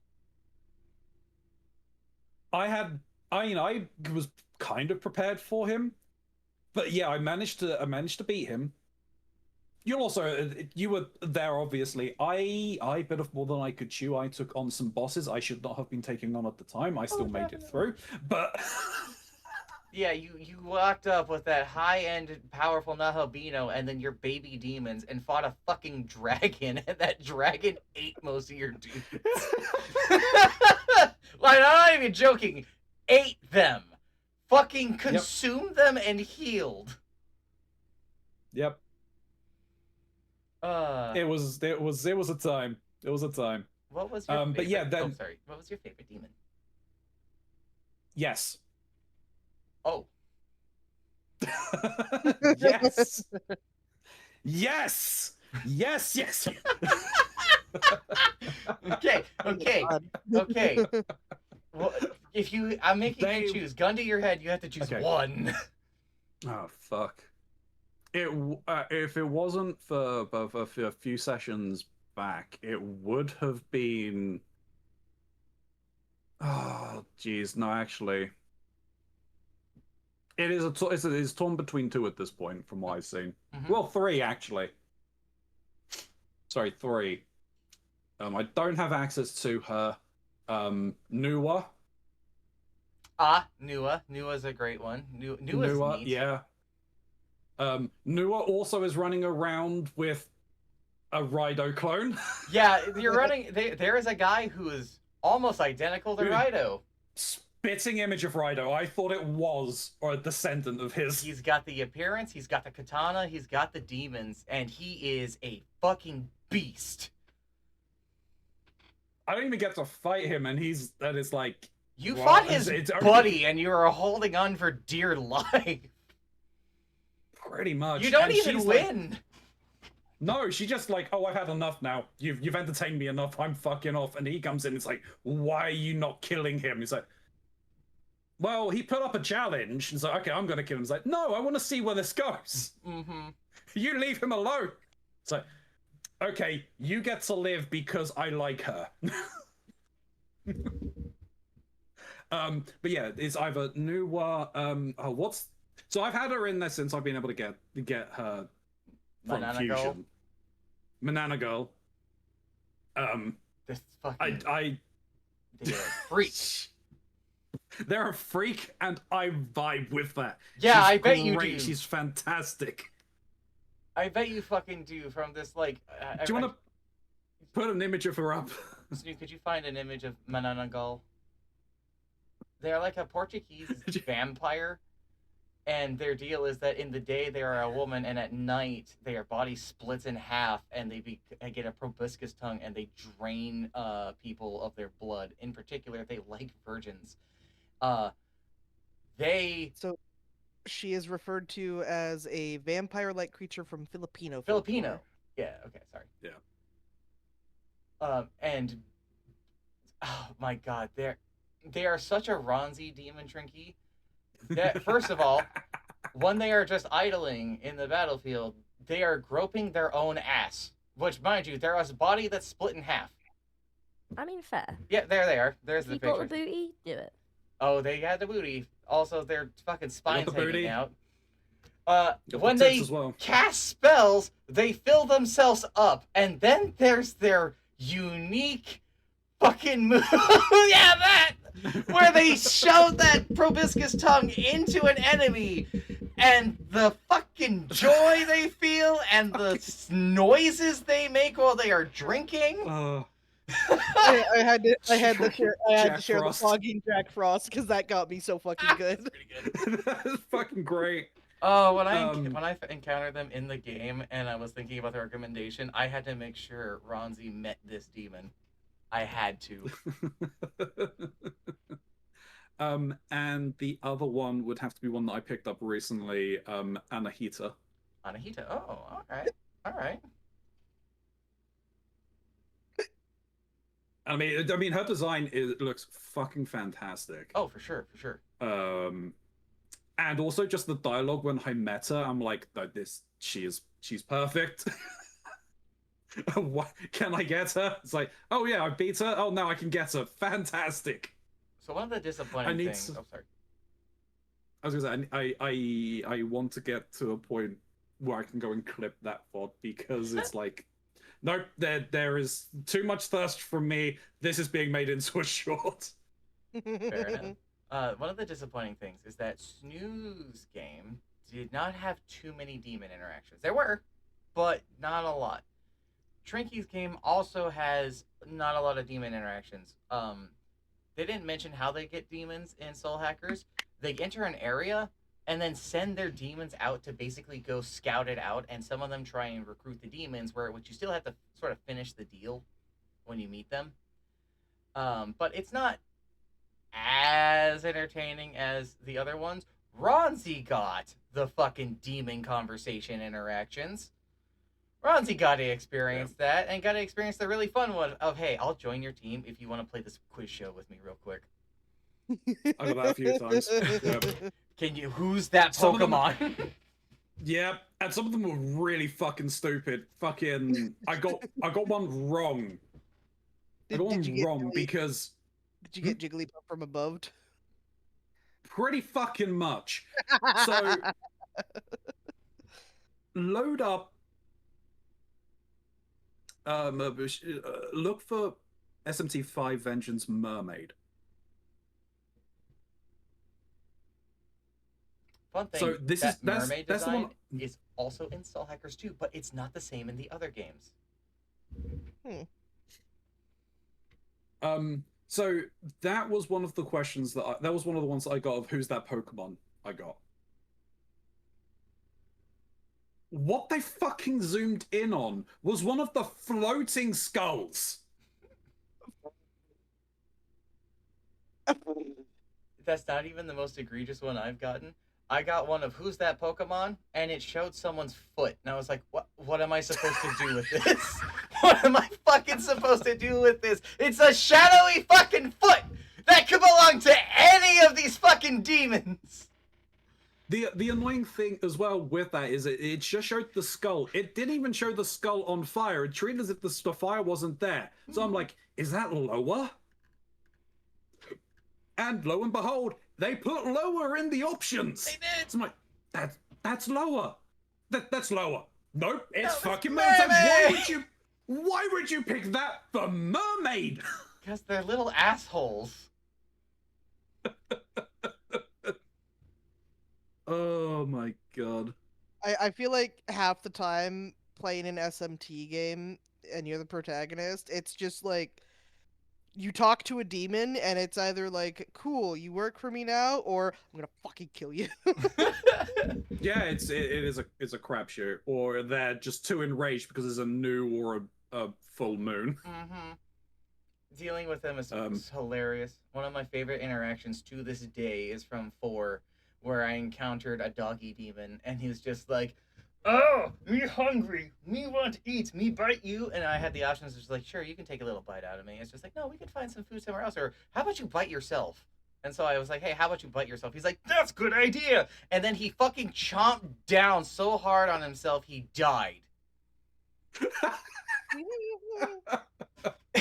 He just goes, "Ow!" and then he just disappeared because he fucking killed himself. There's another one from another dog demon. I think it's actually Inugami, who's just like, I want you to prove to me how tough you are. Eat this rock." And I did, and it fucking broke my teeth. I lost health. Oh my god, yeah, it's just funny as hell, that game. Sorry, Atmos, no sound. I do like it. Hey, Atmos. I guess it's time to turn to Chalks. They had Devil Yes. Survivor 2, which I want to say a couple of things before I read their thing. I have a physical copy, but I could not find it, so we ended up having to get a thing running virtually for it. They had a bad time with that because they were trying to essentially emulate a 3DS controller on a keyboard, and that wasn't quite working because there are some more buttons that a keyboard can't emulate, like a fucking thumbstick. Eventually they were able to get a controller working for their thing, and they got the controller working, and that changed their entire thing, where the game was suddenly much more playable and enjoyable for them.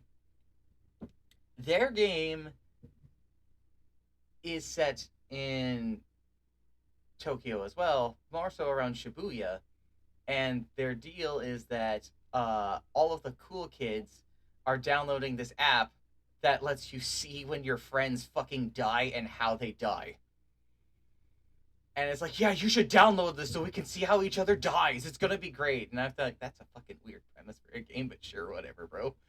And the thing is you're hanging out with them in a train, and then all of you get an alert while you're in this train, and it's like, oh, hey, we all die in a train accident in 5 minutes. What? And then an earthquake happens, and the train derails, and you die. And then, depending on if you chose the sexy bunny girl or the hot butler man, they will approach you and be like, "Hey, you died, idiot. Do you want to, like, undo that and try that again?" Which you can tell them no for some reason. And I think that's hilarious. You're like, "Nah, I'm good. Let me die." There's a lot of games in this series that let you do that, actually. SMT4, you get a deal when you die for the first time from Karen in the underworld. And he's like, look, there's so much paperwork. I don't want to fucking deal with it. If you just pay me some money, I'll let you go. And if you don't have it, you can give me an IOU. All right? That's a hell of a deal, kid. And you'd be like, nah, I want to stay dead. And he's like, are you fucking serious? This is the best deal you're going to get. Nah, I'm good. Fine. Get to the back of the line then. Yeah, I didn't get that when I game over. I just game over. Everything like it just character disintegrates. Then the two people beside me, me and the other guy disintegrates into nothingness. Well, that's because it really is. It's a unique quirk of SMT4. In SMT3, when you die, you collapse to the ground, and a bunch of cherub angels form a spiral around you to take your soul into the afterlife. They're all unique in that way. Snooze is hilarious. When you die as Rido, you don't die. You get summoned back to your village, and they're like, you're such a little fucking bitch. You couldn't even handle it out there. Give us your gun. Give us your badge. Dear disgrace. And you walk away.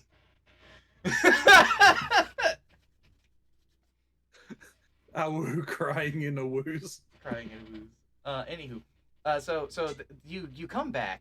Your phone is going berserk, and there are demons around you, and you have to fight them basically to get them to join your side, and you and your friends are like, what the fuck is happening? The military shows up, pulls you in, you join them in fighting the demons, and the game becomes a time-based experience. As you do actions in the world, the time moves forward. You only have so much time before events happen, and you have the ability to show up early, on time, or late. Because of your little app that lets you see when people die, you get to see where and when they do, and you can choose to interact with that and change things. Or show up as it's happening and everything progresses as it does. And the game doesn't call that a fail state. It says, well, fucking deal with it. Or you can show up late. And that's one of the real kickers. Way past the point you could have done anything. And some of the consequences for that are real fucked up.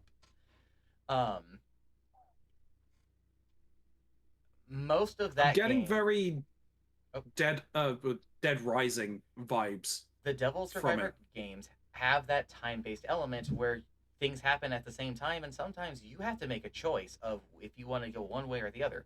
And your endings are based off of how you spend that time and who you interact with. There's also a social link thing where you have to spend time with your people, and that gets in the way of you having to do story stuff, and it's a fucking pain in the ass. It's a little stressful, but in a good way.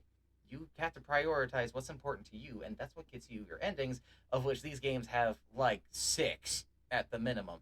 Devil Survivor 1 has like 18 endings, actually. Hello? It's fucking wild.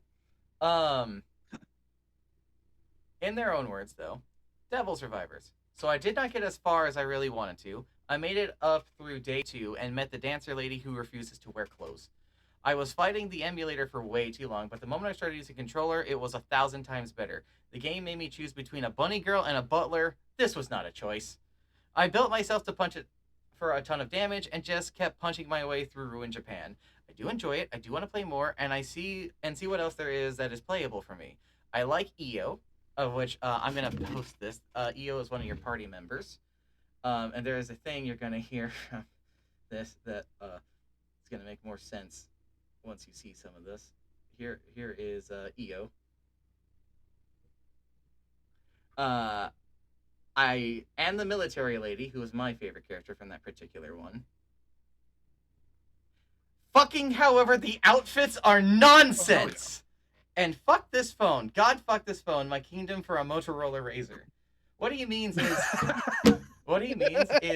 the phone that your character has, and it's only your character with this. Everyone else has a normal phone. Your phone is like a fucking cyberpunk flip video game console phone where you have the handle, but then it turns sideways and is a fucking 3DS. It is nonsense. It's an N-Gage. It's a fucking nonsensical computer phone. And it wasn't that way in the original release. You just had a DS, a regular one, because it was a DS game. When they remade it, they turned it into a 3DS, but extra. Oh, yeah. It's fucking hilarious. I'll have to ask what their favorite demon they got was, but I do know that they chose to be a physical-based character and just punch everything, and that's very funny. Their unique thing for their combat, which is different than your guys', is it's Fire Emblem. It is a grid. Oh, hell You yeah. move people around, you issue your commands, and you get unique things from the various demons you get. When you recruit a demon, all of that demon's abilities are now accessible by you, and you can arrange their abilities on your person how you like, including things to use on the field. There are demons who can snipe, demons who can interact, demons who can cast magic and things without being in combat. There's an attack and defense phase, and on your attack phase, you have a thing called an extra turn, where so long as that doesn't get interrupted from an ability, you get to attack twice. But it's still a turn-based fight, where you take your turn, the enemy takes their turn, and then everybody does their extra turns for whoever get one. Defenders don't get an extra turn unless they steal it or disable your thing or enable it themselves through their own moves and things. It's a very tactical heavy game. It's fucking crazy and it works really goddamn well. Which I'm still laughing at because I think it was Trinky who said that they had a non-standard SMT experience. There is no standard SMT experience. Yeah, I technically mean, not. I would say that because 1 through 5, well, maybe not. And at least I've seen you play 4. Mhm. I'd say 4 and 5 have a very similar combat system. They have the press turn system. Yeah, I'd probably say the press turn system is probably the closest thing. The only ones in that universe that have same, I would probably say, is the Persona. Yeah. Persona goes off the same DNA from each other, and they kind of just ramp things up a little Yeah. bit. But otherwise, yeah, it's mostly the same, except for Persona 1 and 2, which are still actually SMT games. And Persona Yeah. 2 in particular is something I hope everyone will have the opportunity to at least experience one day. But now is not the time for that. Persona 2 is technically 2 games. Persona 2 is 2 You- games. But you saying about it being a Fire Emblem style one reminds me that there's an old game that I played. You're all at least familiar with the Dynasty Warriors games. Yes. Yeah. Did you know that they had a tactics game? Yes. No. Yeah, that reminds me of that where you talking about with combos, because you can set the game, you can set up turns and you can do attacks, and if your positions are correct, you can combo move after move from all of your generals to just completely wreck things. Which game were we talking? We were talking If things are set about up. 5, and we were talking about Devil Survivors 2.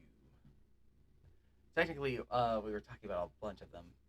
I can get the same list again later. The important thing I wanted to get away from this is one of my most favorite series because you get a different game every time you play it.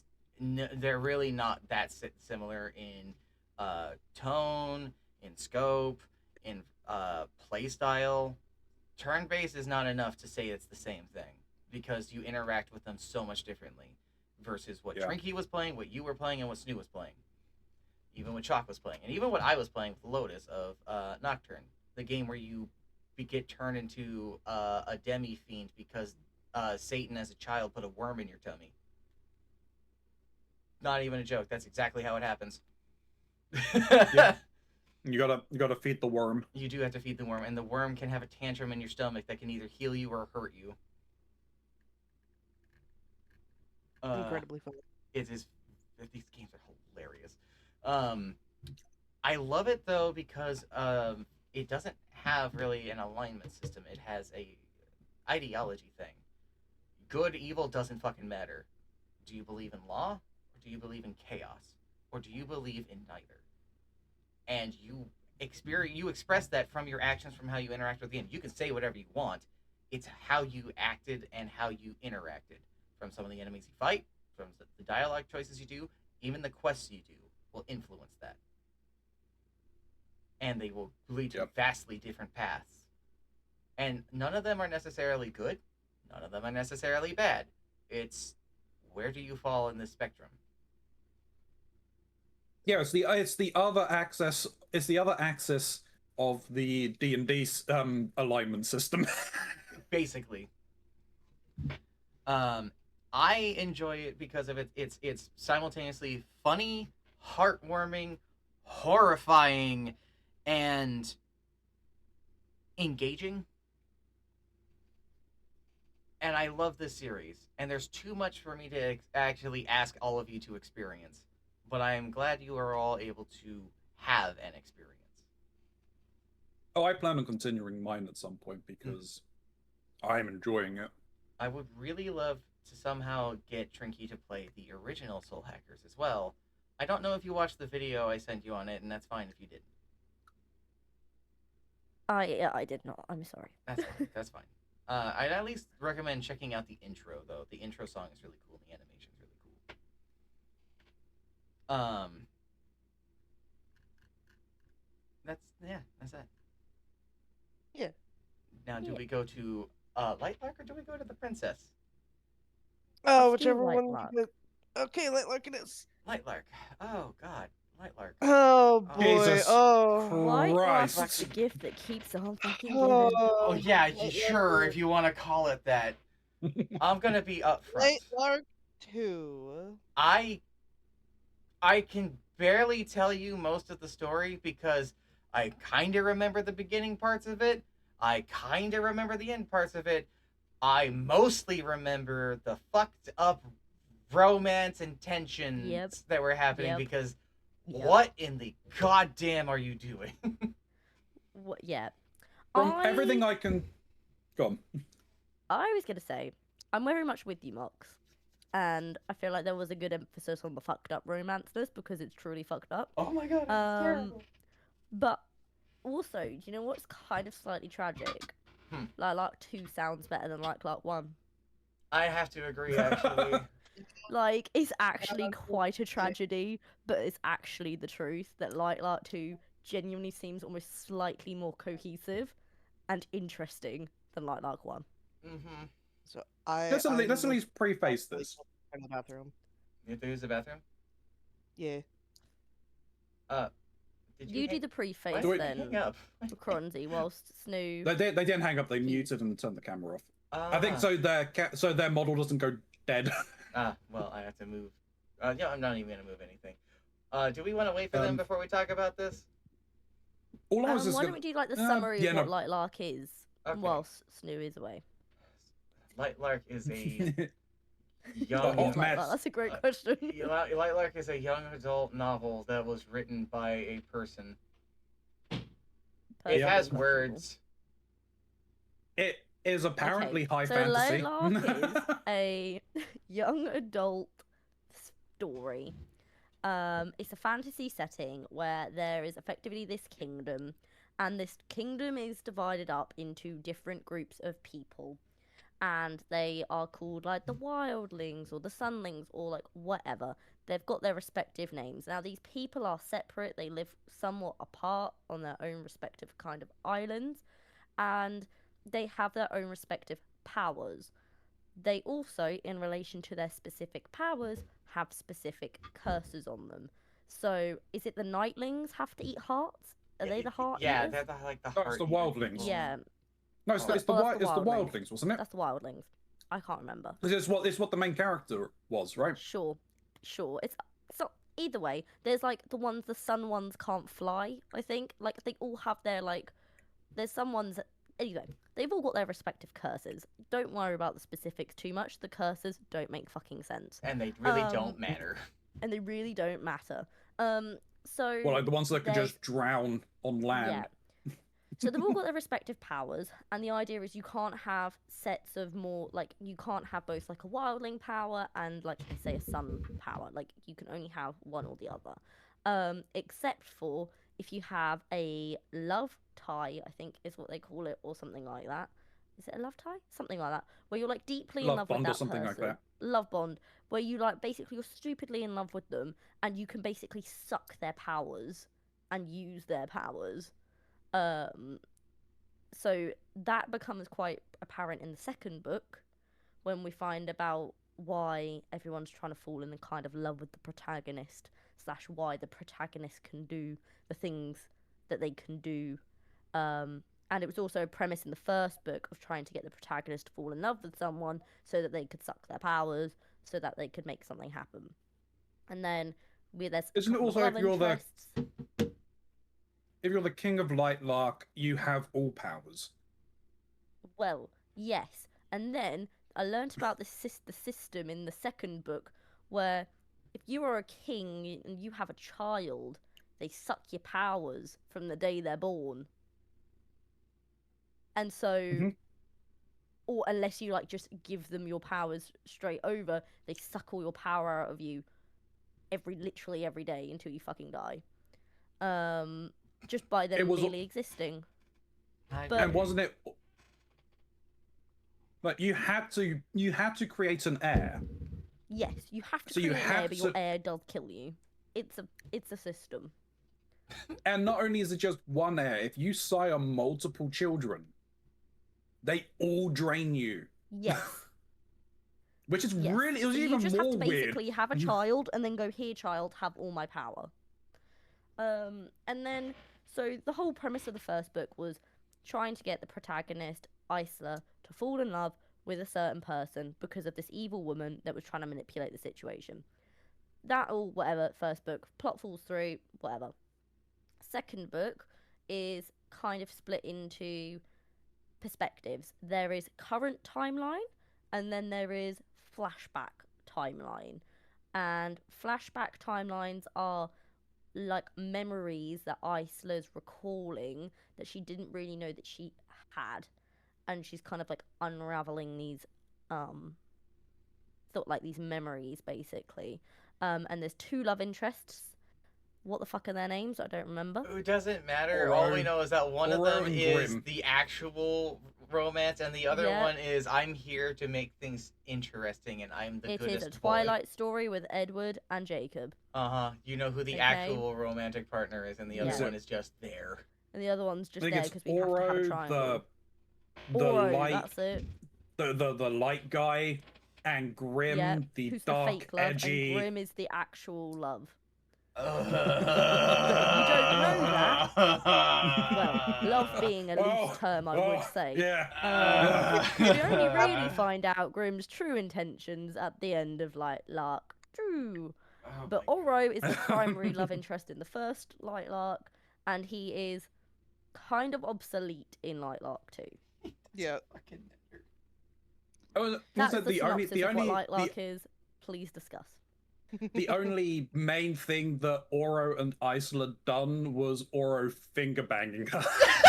Yes! Yeah! They made it- Going on in these books. There's next to no actual sex, and there's just finger blasting everywhere.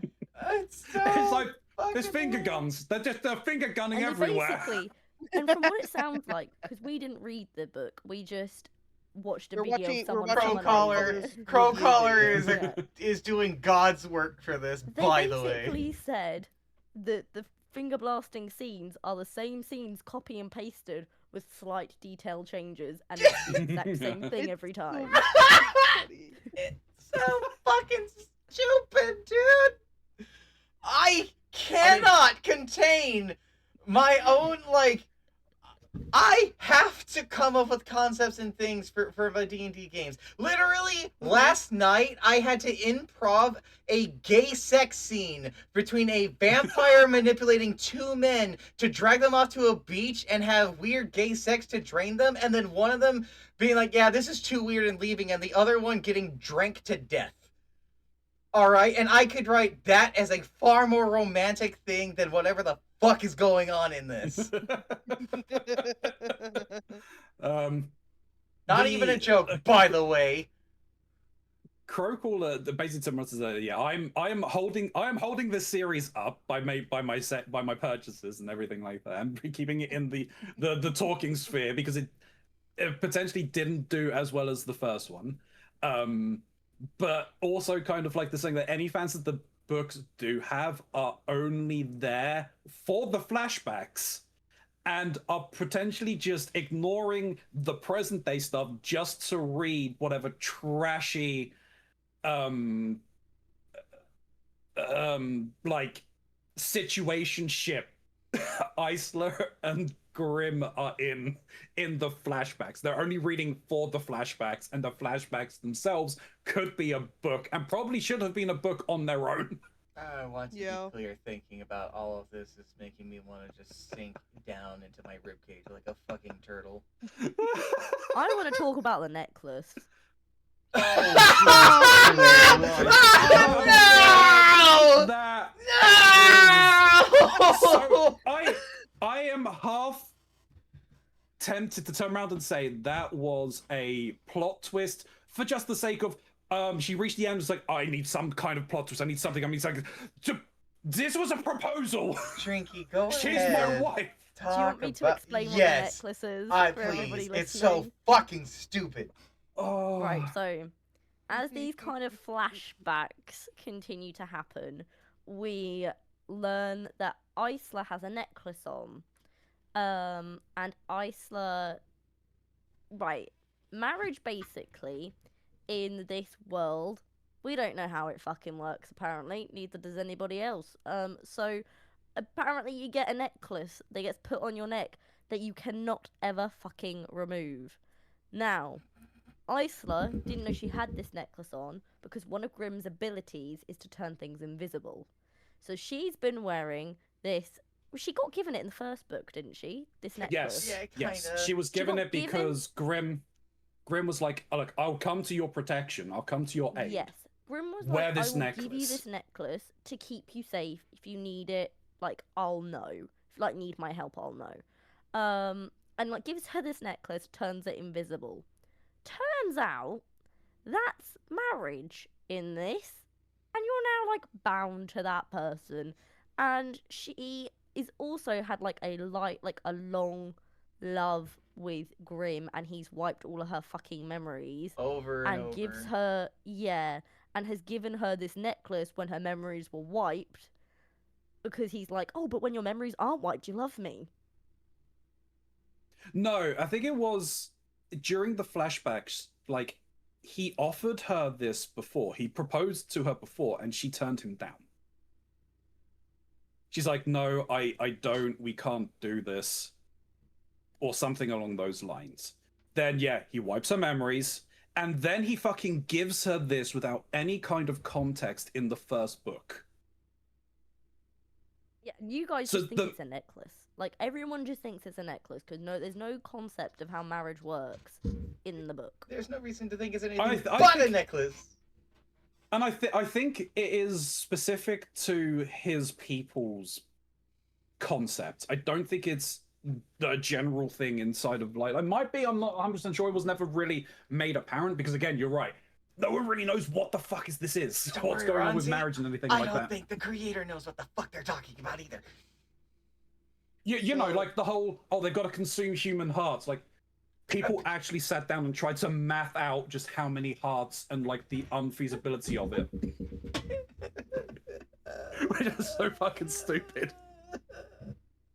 So I'm finding out something. I am scrolling Crowcaller's Tumblr live during this podcast. Oh god. Because I was trying to remember how many Lightlark books are there. There's 4. Is there currently 3? 6. Oh, they have released 6 now. I thought it was like there was meant to be. So they were planning 5. There is 1, 2, 3, 3.5, 4, and Grimm and Oro as a novella. And I think number 6, I think the next one's coming out this year. Yes. But also, the writer for Lightlark is also doing a young adult novel for Barbie. What? No. What? No. No! No! No! Absolutely not. I cannot! No. I can't. What are they No. gonna? No! No. I No. don't. I'm trying not No, to no, think. no. You know what? I need alcohol. I need to poison myself to feel better about this. No. Not Okay. Barbie. No. No. An anonymous asker sent a I question can't to have a Ken Crowcaller finger blast. I'm gonna be right back. Continue your thing. Don't mind me. saying, "Did you know Aster is also writing a YA novel for Barbie? I'm starting to wonder if she uses ghostwriters or just never sleeps." Crowcaller responds with 1. Ghostwriters would do a better job. 2. For fuck's sake. The answer is unfortunately the latter. She said she's writing pretty much nonstop almost every day and it's impacting her physical health, but she has all these goddamn books to write. And I haven't read Lightlark 4 yet, but Lightlark 3.5 that why they're really, so really bad? shows this crunch for both writing and editing. Do you think they're I that bad mean- because they're written that quick? Yeah. That's got But I'm nothing to. like- That should have nothing to do with it. She should learn to just pace herself and to sit down and actually do it. Like there are some authors that I've read who've been writing books for 40 fucking years. Like you don't have to get all of your thoughts down onto paper in such a short period of time. You got to treat it like a fine wine. You've got to open it, let it breathe. Let the wine settle before you go on to your next book. Let things settle so you can actually sit down, think about it, plan out your next point of attack. Hi, I'm back. I have poison. I have 2 kinds of poison. Well, apparently she's not doing that, and if I had to guess, she probably had got herself some dog shit deals just so she could let her books get published. So she's Probably. not probably not. Well, she making a doesn't ton of need money, does she? I guess I not. don't think. What wasn't? Is this the one? Is this the author who came from money? So Yes, because this there were a is. couple with this guy. Yeah. Okay, yeah. So Yeah. she doesn't really need money, so she doesn't really care about the deals that she's getting. She's probably Who is this self-publishing. person, and- by the way? Their name is Aster. Let me do a little bit of research. Hold on. You do that. I'm gonna drink. I feel like I feel like real life hydrate redeems. fucking goddamn eldritch investigator who's gotten too close and needs to stable She's themselves. 30 years old. Have you seen what they Sounds look about like? No, It all makes sense. are you gonna share it in the thing? Yeah, this all makes sense. Do Oh God. you want me to put it in textile or do you want me to Put it in in front of them? textile with the other Put it in pictures. We textile. got. We got a Yeah. collection of pictures gathering over here. You at home don't get to see any of these. Google it yourself. She does not look 30.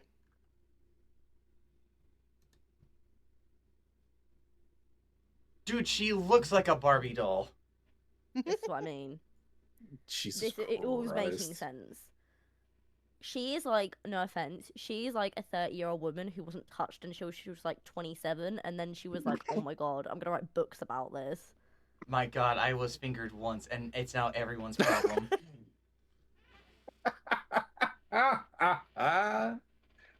Wasn't it also with Lightlark? They were meant to be the seedier side of the world and everything. I thought she was gonna be Got some nothing. like 50, 60-year-old woman, I'm gonna be honest. No, she 30. I was, If she's a young was woman expecting- writing these thinking this is what young women want, she's just so misguided. What happened to her life? She's rich and out of touch. she's rich, out of touch. Yeah. Is That's what Asta her happens, yeah. first or last name? What, rich people name- don't get name is finger Alex, that's it. blasted when they're 13? No, they don't. Whoa, wait a second. Oh, I forget, ahead, UK, guys. that's more common. Mm. Whoa. Age of consent in the UK is 16, so people Okay. like 13, Alright. 14 is Alright. like Yeah, the norm. typically over here in America, teenagers aren't having sex until they're like 16, usually, on average. Something like in the UK, Unless- the average You is know. 50? Something like that. that. Even, yeah, age I of know consent is that 16, but I think it's like 15, it's- 16 is the average. It's not Age of- great, but I know that my town at one point held the record for the youngest teen pregnancy. That's crazy. Whoa. Hey, I'm gonna change things to a definitely more wholesome subject of Lightlark. The part I actually retained knowledge of because I had to stop playing Shapes to go and what the fuck is happening is the fucking plan to go and infiltrate that fucking like club thing with the Yeah. guy, and so like Oh, with yeah. Grim, and Oh. so they get all dressed up, and it's like, okay, here's the plan. You're gonna go and be all seductive, and you're gonna seduce this guy, and you're gonna do it. You don't have a choice in this, which is already kind of fucked up. And then she goes to this club to do this, and Grim is there on like a throne with a bunch of other women with him, and they're all just Yeah. fawning over him. And then there's the other guy that they need to do this to, and they're doing this dance. And they make their dance over to the guy they're trying to seduce, and this makes Grim fucking like seethe in his chair. Never mind the fact this was the fucking plan that they had to do. He is jealous and possessive. It's so stupid because it's his fucking plan to do this. And she fucking taunts him as well. The thing I can't forget is like him like pinning her to like a wall and being like, I'm going to take you one day and you're going to want me to take you, and it's going to be a thing where you submit yourself to me because I am all the things in your life. And it's like, this is such a pathetic domination thing. You're so pathetic. Oh my god. Speaking of pathetic domination, I need to go off on a tangent about something completely irrelevant right now. So, Scared. I'm gonna drink more. I don't know how... It's complete U-turn this. Right, I don't know how everyone is familiar with the Try Guides, okay? The what? And the Try Guys. There used to be a YouTube group. Oh wait, are those the people who were like doing like ball tricks, like they were doing trick shots and shit? No, they were like 4 guys. They worked at BuzzFeed, and they used to be like, they'd go and try shit, right? And then like, so they'd be like trying skydiving or trying drag or trying like, they just did a bunch of shit, right? Anyway, one of them was someone called Ned Fulmer. Let me insert picture. Oh boy. Oh boy. I see how. Let me just interrupt very quickly with all of that we were just discussing. This guy. Consent is key. Consent is very key. Consent So, is sexy. this guy, right? His whole thing in the Try Guy was, I love my wife. Okay? That was his He thing. looked like a I love my spoiled wife. rich kid. His wife and kids was his whole personality. Okay? Like, that was literally his whole entire thing was, I love my wife and kids. Fast forward to, he cheats on his fucking wife in a nightclub and it all gets leaked, okay? It blows up. Oh, I on the remember internet. this story. They yes. throw him out of the group. He's kicked out of the Try Guys. His wife and him go quiet on the internet. No one talk. Like, it's all like hush hush for years. Fast forward 2 years to like a few months ago. Him and his now ex-wife, this is like a few years later, do a podcast. And he's like talking about what happened on the podcast, and his ex-wife is fucking roasting the shit out of him, and it's amazing, right? Okay, until 2 days ago, okay, I open up Twitter, and Ned's face is there, and I'm like, that's fucking weird. And then I read it, okay? This is what has appeared, by the way. I've now sent the next photo, okay? His face is there, and I'm like, that's weird. And it's his Twitter account, and he's like, oh, people tried to leak my dating profile, so I'm just gonna leak it anyway. Leaks his own dating profile, and the first line on it is, Dom leaning switch, looking for a bratty sub. Now, I don't need to tell you much about that man, but you can just look at him and tell that's a fucking lie. That is a bratty sub lie. would ruin him. Couldn't handle that kind of So yeah, sorry, that was my tangent about Dom, but there you go. Had to share that gossip for everyone. Bro, just Yeah, no. I think I remember that. I think I remember something about that scandal, or something. There was something similar like that. There was. It was quite large on the internet for quite a while. I love how we've transitioned away from Lightlark so hard on this. Yeah, well, you said about it was a pathetic Dom thing, and it made me think of him. Yes, it is! And you know what? You were right in that this is related. I think these two have the same energy, him and Grim. I think they do. I mean, the whole ending of that is like, oh yeah, no, he was going to drug you, and I done you a favor. It's like, I'm not drugged, and then suddenly she feels the drugs, and it's like, what? Yeah. I did it. Don't worry. I roofied you first. It's okay. But he's like, it's no, okay, no, that wasn't. I've made you marry me anyway, so whatever I do to you is fine. A fucked up, possessive man-child to say that. Yep. Well, that's I'm assuming what his logic is. Because it's never explicitly said, but that's all I could assume. The other thing, obviously, is I was saying about the whole like Oro and Isa just doing the finger banging. It is like I'm fairly certain he has put his hands around her neck and he did not feel the necklace being there. Nope. No one can And it feel was it. it wasn't that it went intangible, it just was invisible. In which case, surely Isla would feel it as well. We're putting too I much think- thought into this. I think the author quite literally forgot about the existence of it until she The needed existence of a weight. until she needed the plot twist at the end. And then suddenly, need this. How do I shoehorn this in? The necklace from the first book that I Because also, this conveniently necklace have is meant to be a forgotten. giant rock, right? Like, this is not like a tiny, dainty A little potato, necklace. It's a giant, a potato-sized potato-sized, diamond. like, black Yeah, it's diamond. fucking large.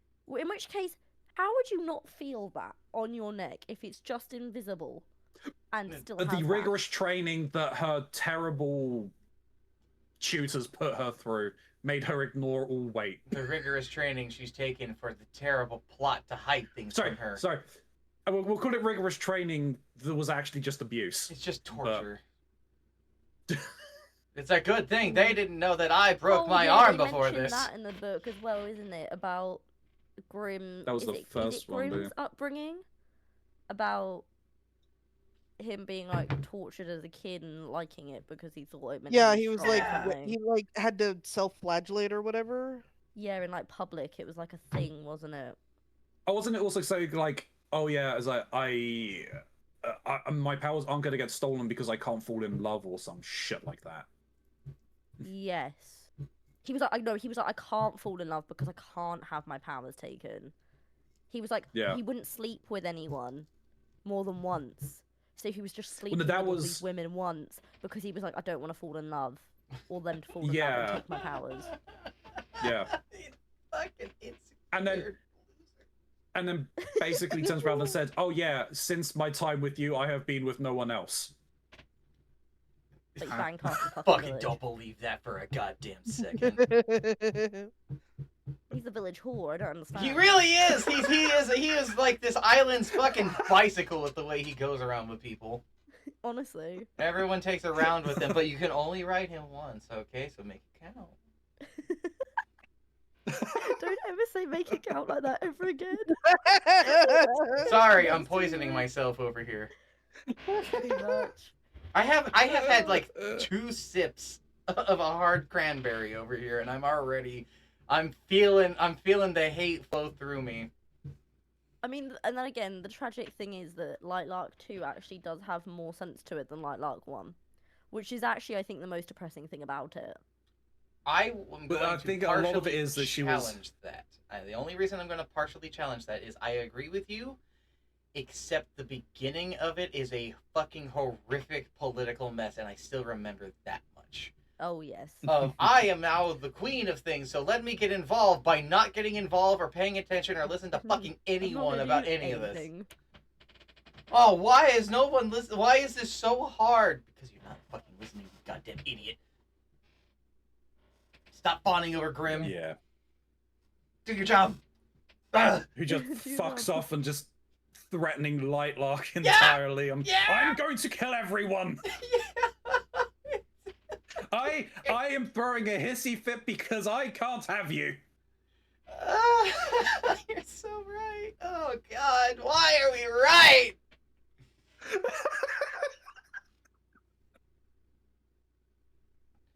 Yeah. Tricky, That continue, was please. Lightlark. No, I think we'll just end the Lightlark. I feel like I am like we've afraid covered that all the we next do. thing is the next continuation of this shit from Chalk. he It's such a normally gives us a reprieve. It's such a small Yeah. thing. Oh, I'm so afraid. I'm so fucking afraid. I'm sure we'll have a reprieve in Uh, May, maybe. man. So, last on the Last list but certainly was not least, Slay the Slay the Princess. Princess. Slay the Snooze, Princess. Take the floor. I want to say I want to go last talking about this, if that's okay. I was gonna ask you to go first. No, I want to go last. Please. Snooze, premise it up. Tee us up. So, Slay the Princess is basically a choose your own adventure Renpai game where the opening card is a warning for disturbing imagery. And that you are going to be able to make many choices for the game. And at the end of this story, it is a love story. At the end of all of it, this is a story about love. And when you start the game, you are on a path in the woods. You have a narrator speaking to you, telling you what to do, essentially. And you are told that you need to go to a cabin where a princess has been locked in the basement, and you need to slay her. And you can choose everything you do from there. You get lists of choices. There are many branching paths, and there is basically a mystery for you to uncover as the game goes on. The first time I played this, I got the the 5 different princesses that you need, where the choices you make affect the princess and the world around you. And you are bringing essentially 5 different versions of the princess to an entity. Um, and you are, after bringing these princesses to her each time, are reborn in the world again. Or if you die, the world is reborn again. And it is a very meta story in that sense of it knows it is a story, it knows it is a game, and nothing really outside of your vision per se exists because the narrator has not described it to you. Everything that is past the points of the story does not exist because there's no more story to tell.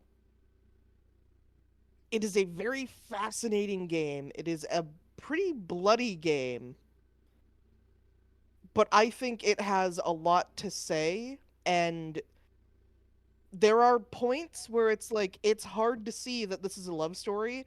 Getting to the end of it, definitely it is a love story. I'm trying to remember all the princesses I got on my first playthrough. I got the damsel, the razor, the witch, um, the nightmare, and the fury. I had on mine. I had the tower, the spectre, the nightmare. I put a note next to it going, I didn't like that one. The razor, the witch, the damsel, and the thorn. That was 6. Me? Yeah, unless I just zoned I had out. 7. Yeah, okay. Well, I was talking about the hearts that I brought to her. Yeah, I did all those were the ones that I did on my first run, yeah. I Crunchy, why are you had confused? I I done something. Oh god. Karazi did some fucking bullshit. I see. Also, what in the fuck are you two talking about in chat? I had to keep my mouth shut, looking over because what a sentence I saw of kneels in front of you and between your legs.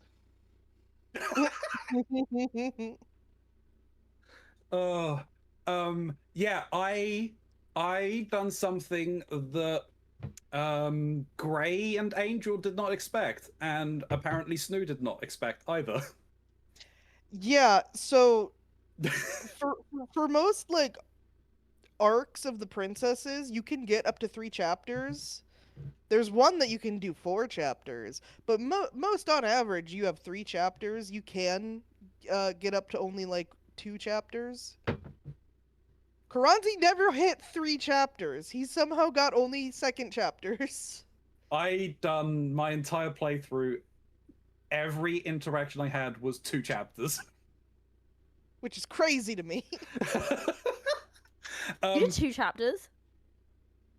That you can bring the heart of a princess with only the second chapter. Generally, you'll at least see like 1/3 chapter princess, but no, apparently Karanzi didn't see a single third chapter princess. Yep, nope. I saw all of mine with 2 chapters. I got the 4 What the chapter fuck? All 5 of them were 2 chapters. So I ended up with the tower, which I was very happy with. The Spectre. Of course you were, because she was fucking banging. She really fucking was.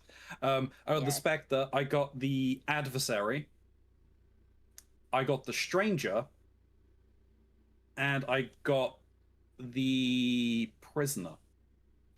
Mm. Now, I got freaked the fuck out when I played this game. Yeah. A few times, actually. But the first one was the big one. When I was doing the tower, I got the achievement for the tower. And I'm like, I missed what the achievement was called and what was said. And I was like, I'm just going to go and check my Steam library and see what it says. So this game has trading cards. Oh boy. Oh gosh. What card did you get, buddy? I got the tower as my first trading card. Hmm. So I sat there and I had an existential crisis thinking, is this game watching what I'm doing, watching what I'm playing? Is this game reading that I went down a certain path and gave me the tower trading card as my first card because that's the path I went down? I put that to one side and just carried on afterwards anyway. The cards that I got, luckily the game wasn't reading, so I'm glad at that. But the cards that I got was the tower, the Spectre, which again was my second path. Then it gave me the Razor, so it broke from it, but then the next one it gave me was the Adversary, and obviously Tower, Spectre, Adversary were my first 3 paths. Spooky. I can't believe you got 5-2 runs. That's crazy. I know. I almost... So, I'll at least say, Mox, did you encounter the Stranger? I will talk about my experience later. Fair enough, that's fine. I will at least explain what the Stranger is. Because that one I loved a lot. There is something I forgot to explain during my summary. You have these different versions of the princesses. You as the guy, as the main character, also have voices in your head that are talking to you. The first voice that talks to you is the voice of the hero. When you die and return, you get other voices depending on like things that have happened. Yes. Carry on.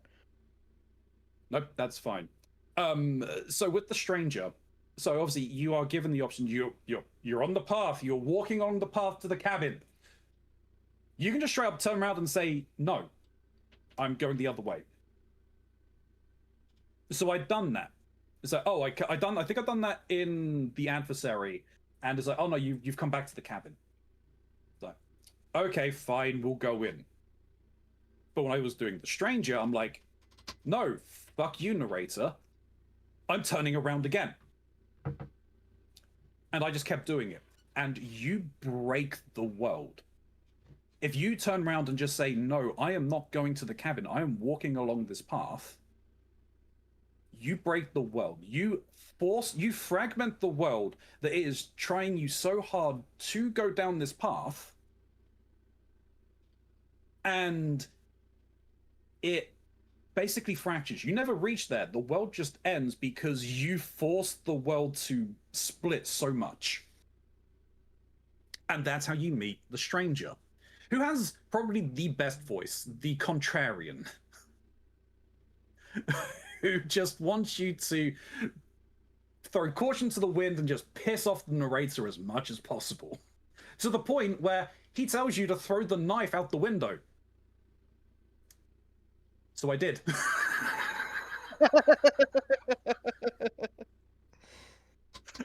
But whenever you do the Stranger, they put up a wall around it, so you cannot even choose to go the other way. It forces you have to go here. But it turns the cabin into some Ecludian shit.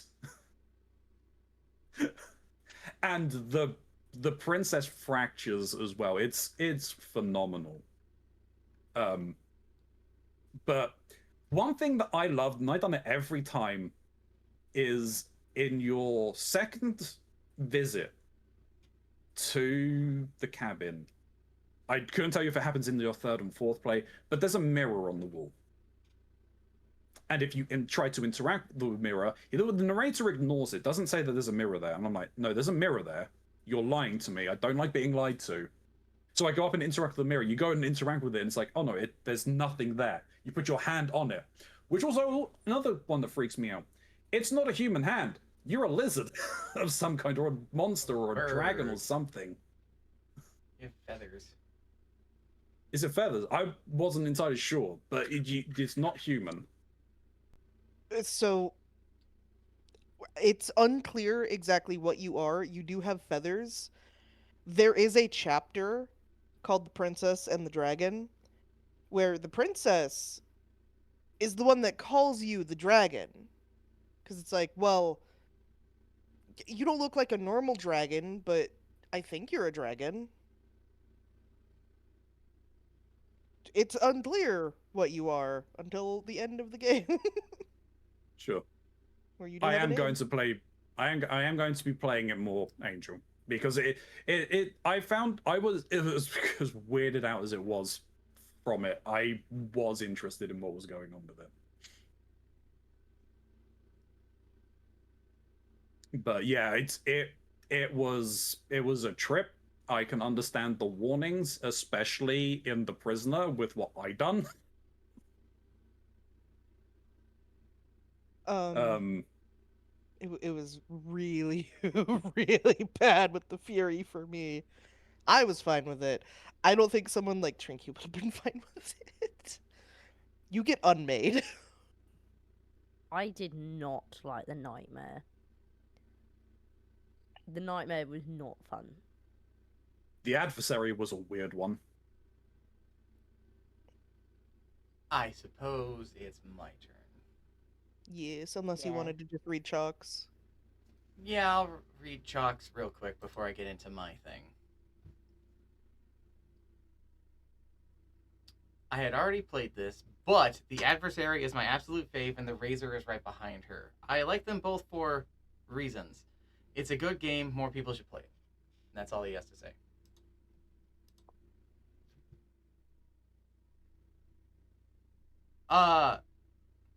So I made out with the princess. I kissed her.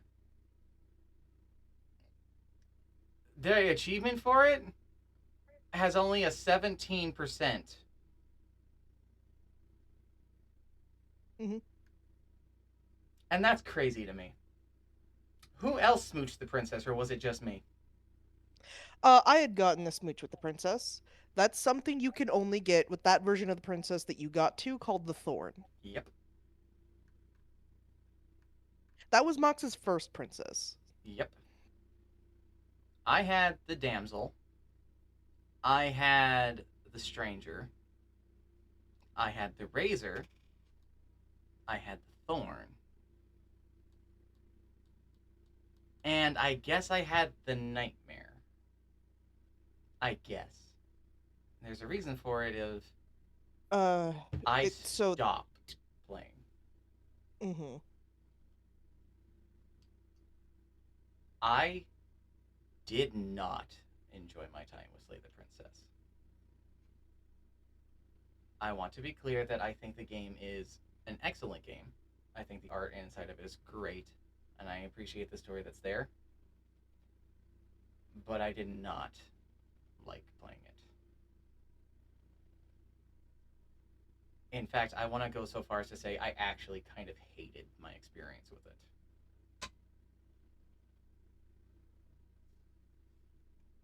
I have talked to Snoo about this, and I do hope they understand that this has nothing to do with, like, this isn't a personal thing. This is not an attack. But I have to dance on eggshells, it feels like, when talking about how I don't feel about this with how everyone really likes it.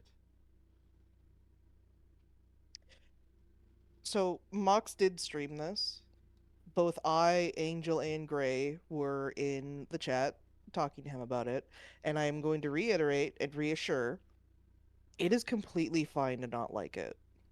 It is completely fine that you didn't want to finish it. It's not for you, and that's fine. I think all of us kind of hoped that you were going to like it, and the fact you didn't, oh well, it is what it is.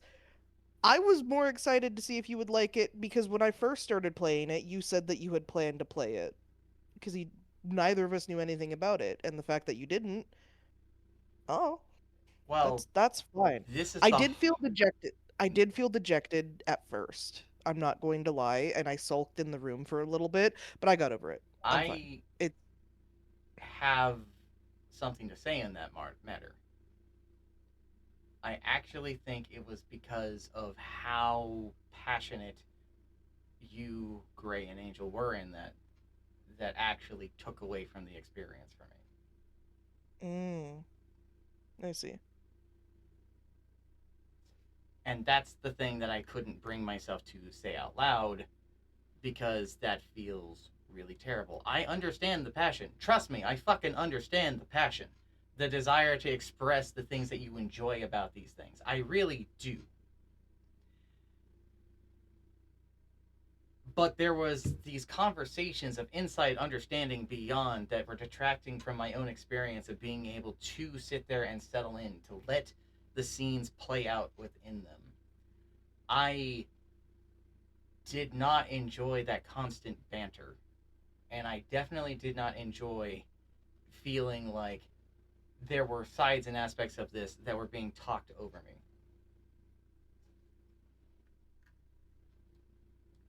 Would it then be fair to say that, well, it can't be taken away from the experience that you've already had, but in another sense, if you were able to experience it, if you were streaming it on your own or playing it without that you may potentially have had a different view. It would have been a completely different experience, completely, yes.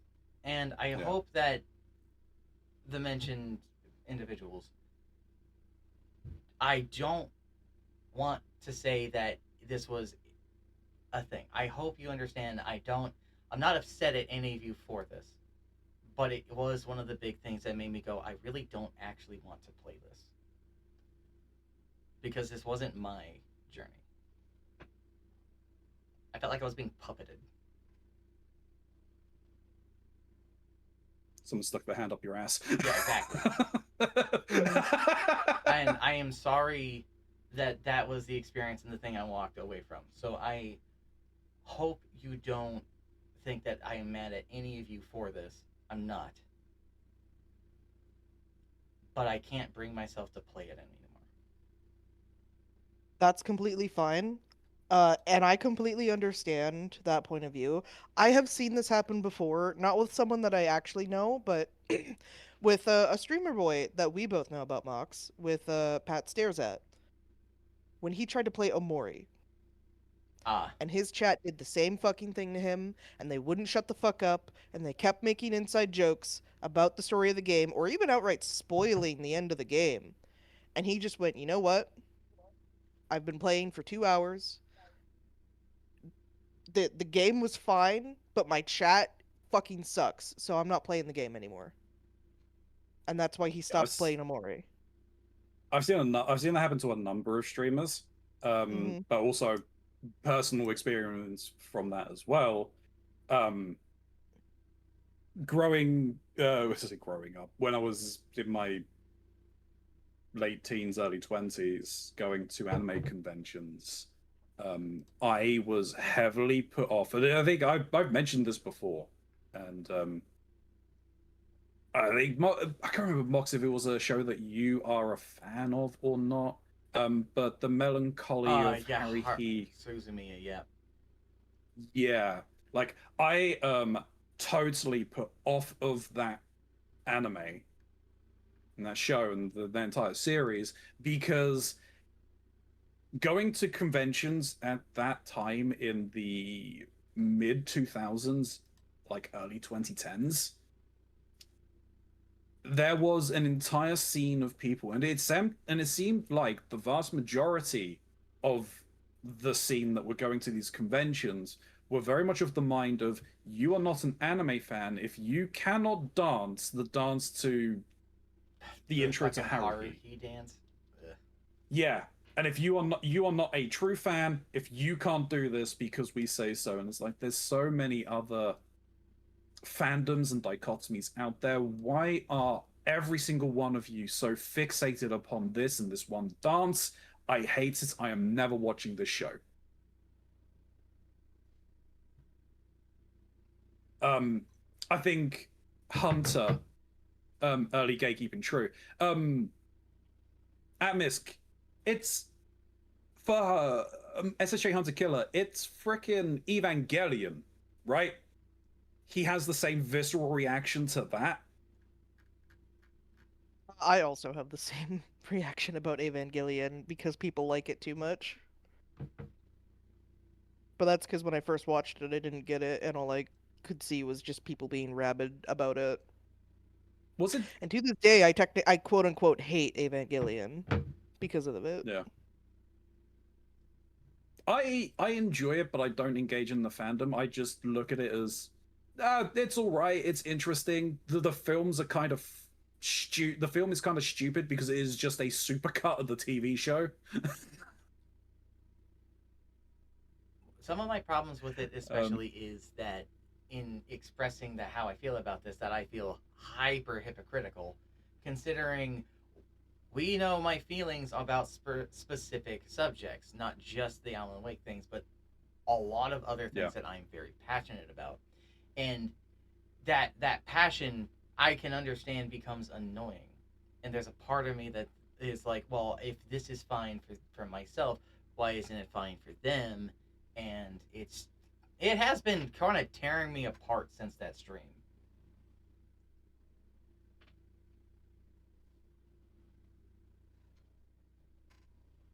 Yeah, no, I can understand it because on one end, it's like, the people you have to put it, you have shown your love for the Alan Wake series, so you know exactly how passionate you can get for it, and to see other people passionate for it, and you just couldn't experience it yourself. It has happened to me as well. I can't think of some off the top of my head, but it has happened that people people will hype things up, and I think, as Amisk said and Nez, it's hyped up so much that it can never live. Some things can just never live up to that hype.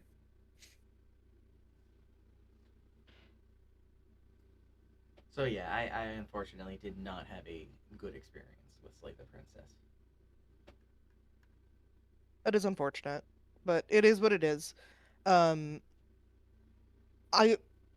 If you do, and like, it's not an obligation, but I know it's something that you do with things that you're not going to like finish or do yourself, but you tend to look things up. I hope you would enjoy looking it up, or at the very least looking up the soundtrack, because the soundtrack is fucking beautiful. Oh, the music was on fucking point. I'll think about it. That's all I can promise. Yeah. I'm not saying you have to. I just know it's something you commonly do, and if you do, I'd like to hear about it.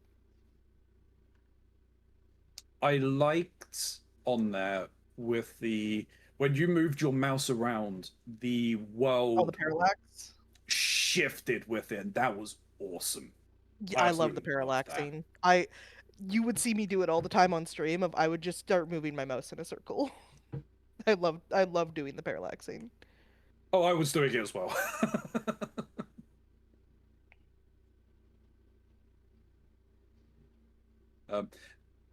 Something completely different. Did you guys see that the body cam footage had been released of Vince McMahon in a crash? Yeah, I did. What? I did in fact see that, and oh my god. What?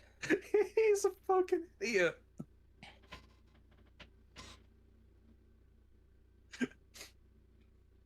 Over 100 miles an hour. And fucking, luckily, no one got injured. or seriously injured. From what I saw, because it was. I'm not sure if you saw the same video that I saw. Then was it Moist Critical? Yeah, Moist Critical is where I Yeah. saw that thing. Yeah. So yeah, he was traveling at 100 miles an hour. Fucking dinged a car in front, goes into a central reservation. Debris goes onto the other side, which causes an accident on the other side of the road. He looked so fucking out of it when he was fucking pulled over. Yeah, all he got was a probation sentence, $1,000 fine. I wasn't able to get much further into it, unfortunately, so I'm not entirely sure what the consequences of those were. And yeah, they showed the front end of his fucking car, and it was wrecked. Like the entire fucking wheel arch was gone. It is like, how the hell did it end as it did? But yeah, apparently he was. Oh yeah, I was on my way to my granddaughter's birthday party, and I think Charlie overlooked the part where I heard Vince McMahon said, "Oh yeah, it's tomorrow." So you were speeding at over 100 miles an hour on the road to get to your granddaughter's birthday tomorrow. What the fuck? It was. Why? Why was he let off with a slap on the wrist? Money. Yeah. He really- He's rich. His wife is in government.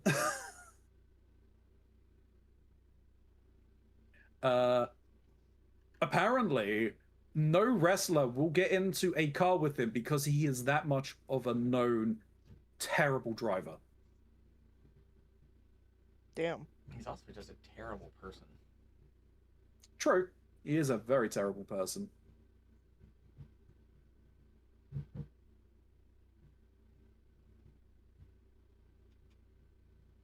I think it's time for the recommendations. I think so. Alrighty. Taking it from the top, the first one is actually Chalk. Yes. So Chalk's recommendation for the month. The first 12 episodes of Spy X Family. I'd say the whole first season, but it's like 25 episodes and I don't want to kill Mox. Alright. Fuck. Done that Okay. already then. It's a great show. Okay. I know it's good. I've been putting it off. Well, we Alright. can't put it off Fuck me. anymore. Yeah, fuck me. I will definitely watch the first 12. I can try to do the 25. I'll try. First 12 is the goalpost. Uh-huh. Then I guess me after that, because I'm just kind of going down the order we've got things. So my recommendation for this month, for everybody, is actually relevant to my background. I'm recommending Blaseball. Blaseball. Best splort. The best splort on the internet. And so I want you guys to get somewhat immersed in the Blaseball craze. I have a playlist that I've made that contains an explanation of what Blaseball is, and then an explanation of the seasons up until the part where it got consumed and redacted by a black hole. I'm not going to explain what the fuck that means. I also have a link to the Blaseball wiki, and I want you all to kind of pick a team.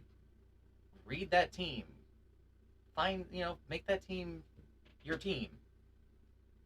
I have a thing for the Blaseball card so you guys can kind of see what some of these players look like as far as the artistic renditions, though I don't think any of them technically are people by any means, but let's not worry about those nitty-gritty details. And then an actual timeline of events if you want to have an itemized thing instead of watching the videos of it, because the last two seasons are not well documented as far as video form. And they are an insane thing. I'll even go so far as to say that if you want, because Chalk and I were there, you can ask us about it if you want to forego any of that, and we can tell you what happened during those times. So yeah, see the thing, pick a team, and just tell us about it. Unfortunately, none of us can participate in baseball anymore. It's gone, but we can still at least experience the greatest sport of all time.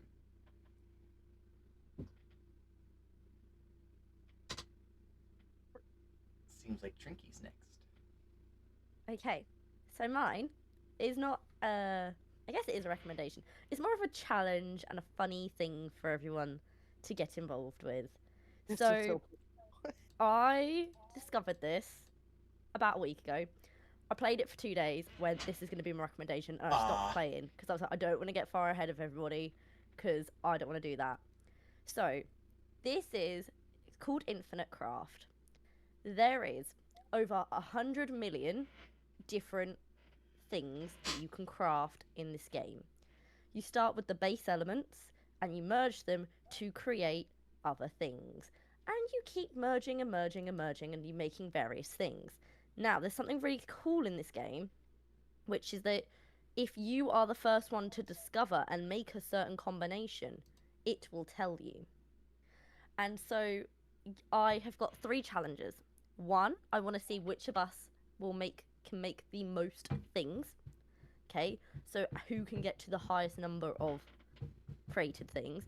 It's not super hard to get the numbers up pretty quick, especially at the start, because you basically have nothing and anything you merge with anything is something new. The second one is what first crafts can you do. So in the 2 days that I played, I've made something like 20 first crafts. One of which, as a sample for you, is Harry Potter and the Rainbow Dragon Maid Surfer Z. The what? Exactly. Or I have a penguin, or I have Penguin Man in space with Super Mecha Dragon. Or I have Cthulhu Pottercles. What Which is fucking Yu-Gi-Oh Cthulhu cards are with these? Harry Potter and Hercules. So the combinations are truly endless, but you can go into so it's not just things. So like Pokemon is in there, One Piece is in there, Dragon Ball Z is in there. Like these are the things I've touched on in 2 days. I've gotten somehow to One Piece, to Pokemon, to Dragon Ball Z, through Harry Potter, Twilight, Transformers, basically it's really fucking large, and it's not like your basic crafting game. And then your third challenge is to find a craft that you just think is really fucking funny.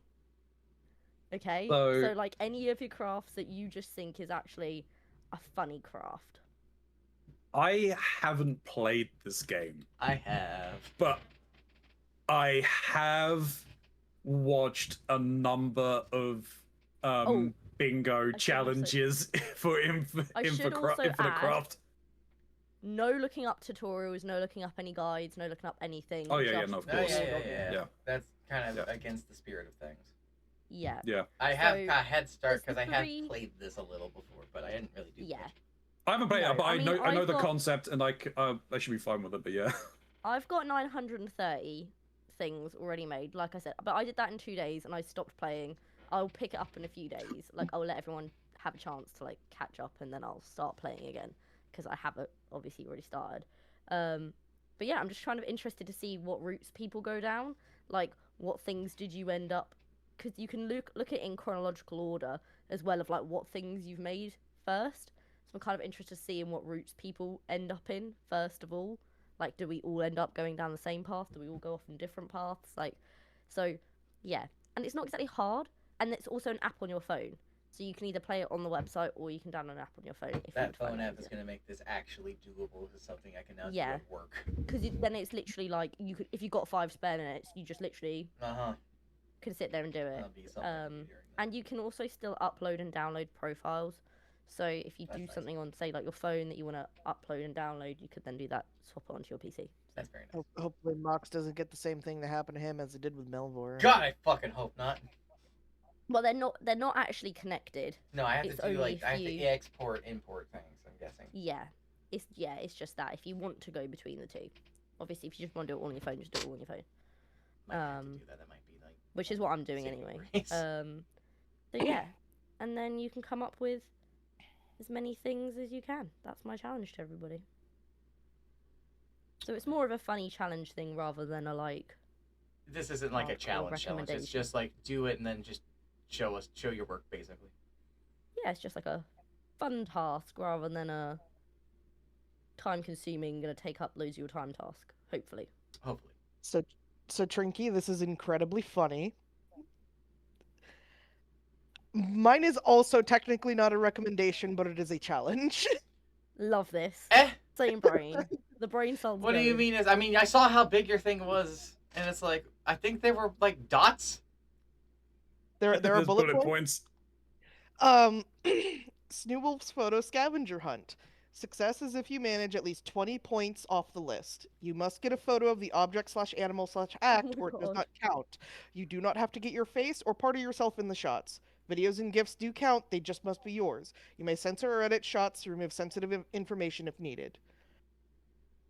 And then it is a list of things you can do and two optional challenges at the end, which the optional challenges count as 10 points each.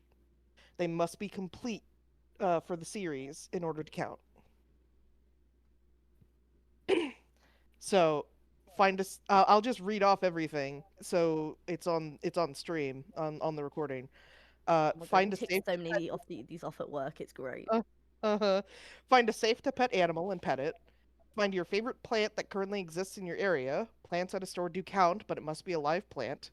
Find a sunrise or sunset that shows up at least 3 colors in the sky.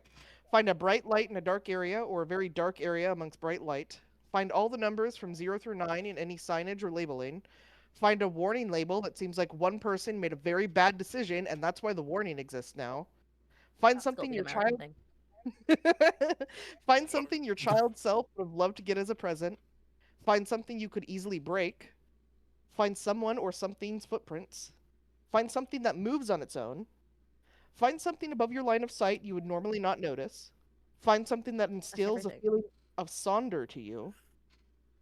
Find a pareidolia that looks like a face. Find something that tasted better than you expected. Find something that was crafted by one person. Find an advertisement or billboard that causes you to pause for any reason. Find a cloud you like the look of. Find a shadow that doesn't look like what it's cast from. Find something you want to give to a friend. Find something that makes a very pleasant noise. Get a picture of the moon that looked better in person. Take a picture of your bedroom ceiling from your bed. Find a rock with a really good shape to it. Find something that is neither clothing nor kept in your pockets that you use regularly. Find something on the ground that was clearly dropped by someone, not litter or garbage. Find a view through a mirror that's reflecting at an angle more than 45 degrees away from you. Find an instrument you wish you could play. And then the 2 optional challenges are find items outside of your home of every color listed. The color must be the primary color of the object and no duplicate objects. Red, orange, yellow, green, blue or cyan, purple or violet, pink, brown, black, white. I'm going to Or the art room tomorrow at school. Or find objects or animals outside your home that start with the letters to spell your username. No duplicate objects or species. For example, with Snoowolf, snake for S, noodle for N, urn for U, etc. That's a lot of photo challenges. Yeah. Yeah. That's to be difficult for someone who doesn't go outside. Well, you're gonna have to start going for a little walk. You're gonna have to start going fuck for me. walks, sir. I already see it. There's at least Embrace one that I'm gonna whimsy. struggle to do because I don't really care about plants. Embrace whimsy.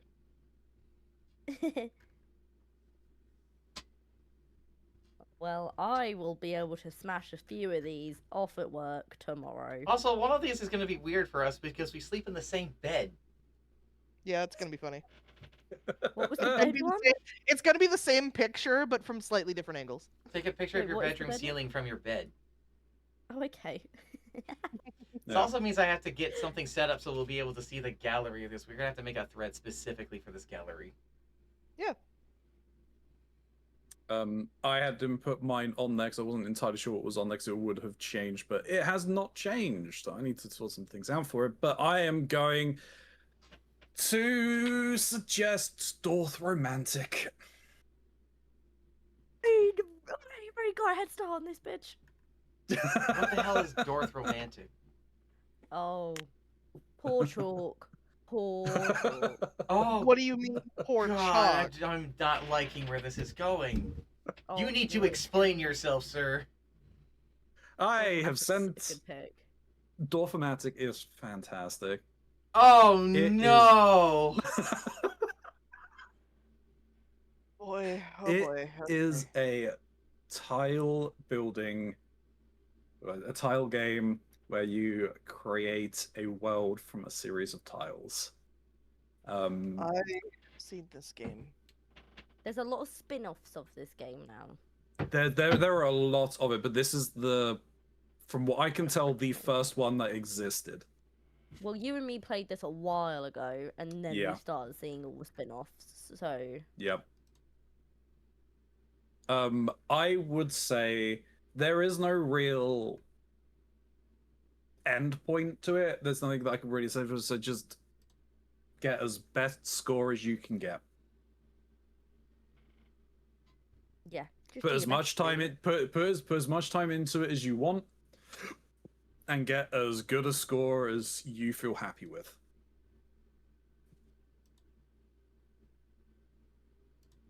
This is a Shapes recommendation, this is the Shapes of this month. It is, isn't it? Yeah.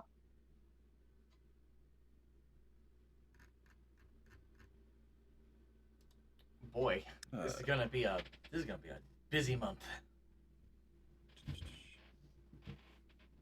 I Yeah, but can when pick it- up copies for people if they would like. You don't got it, sir. You don't gotta. Okay. Here, I'll put it in Twitch chat so they can at least see Yeah.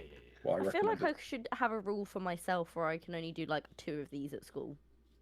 Because otherwise I'm gonna be able to tick a lot of these off, and that I feels don't kind of see any unfair. reason why you can't. Nothing is limiting you on that. You're limiting yourself at that point. Yeah, but I feel like that makes it a bit more fair, you know? Because I have like a art room at school where I could literally just Well, go and take a photo I of every think the single fucking idea of colour. this is self-expression. So do what you feel, right? You know. So, Snow, you say the bonus challenges are 10 points each. Yes. Are the normal photos all worth 1 point? Yes. Okay.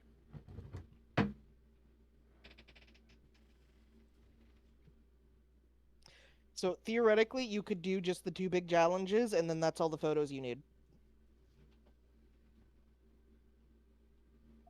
And technically, for someone like Mox, he has a bit of an advantage because one of the bigger challenges is a lot easier for him because it would only be 4 pictures. True. Ha.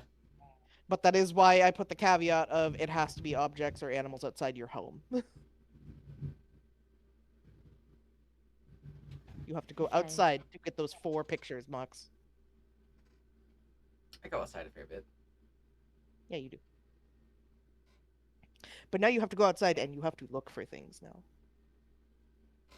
I need to wrap my head around the mirror one. Find a view through a mirror that is reflecting an angle more than 45 degrees away from me. Isn't most mirrors doing a 180?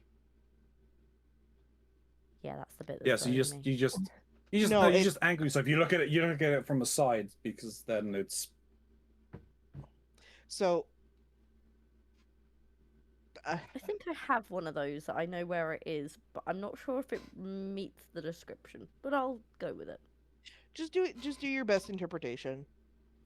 I tried to word it to be as clear as possible, but some things will just get misinterpreted, and that's fine. The point is, take lots of pictures. I want to see them. Snoo wants to see our local areas to stalk us. Got it. Yeah. Yep. Yes. That's totally why I didn't put in a caveat at the start that says if you need to edit out sensitive information, you can do that. That's totally it.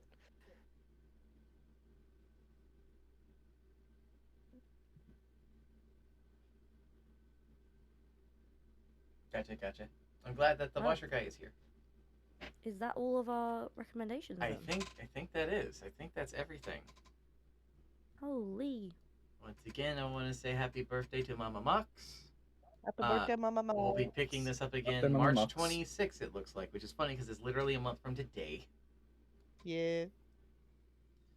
We have our challenges. We will do this, and I guess next week we can try and pick up Baldur's Gate again Maybe we'll get around to it this time. Maybe we won't have any more issues where I have to update the game and it takes 1,000,000,000 years.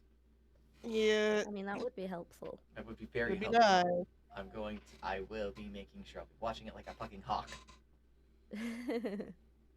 Yay, Classified gets to have a third shift.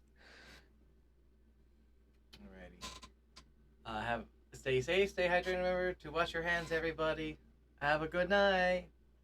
Good night. Bye. Bye-bye. Bye.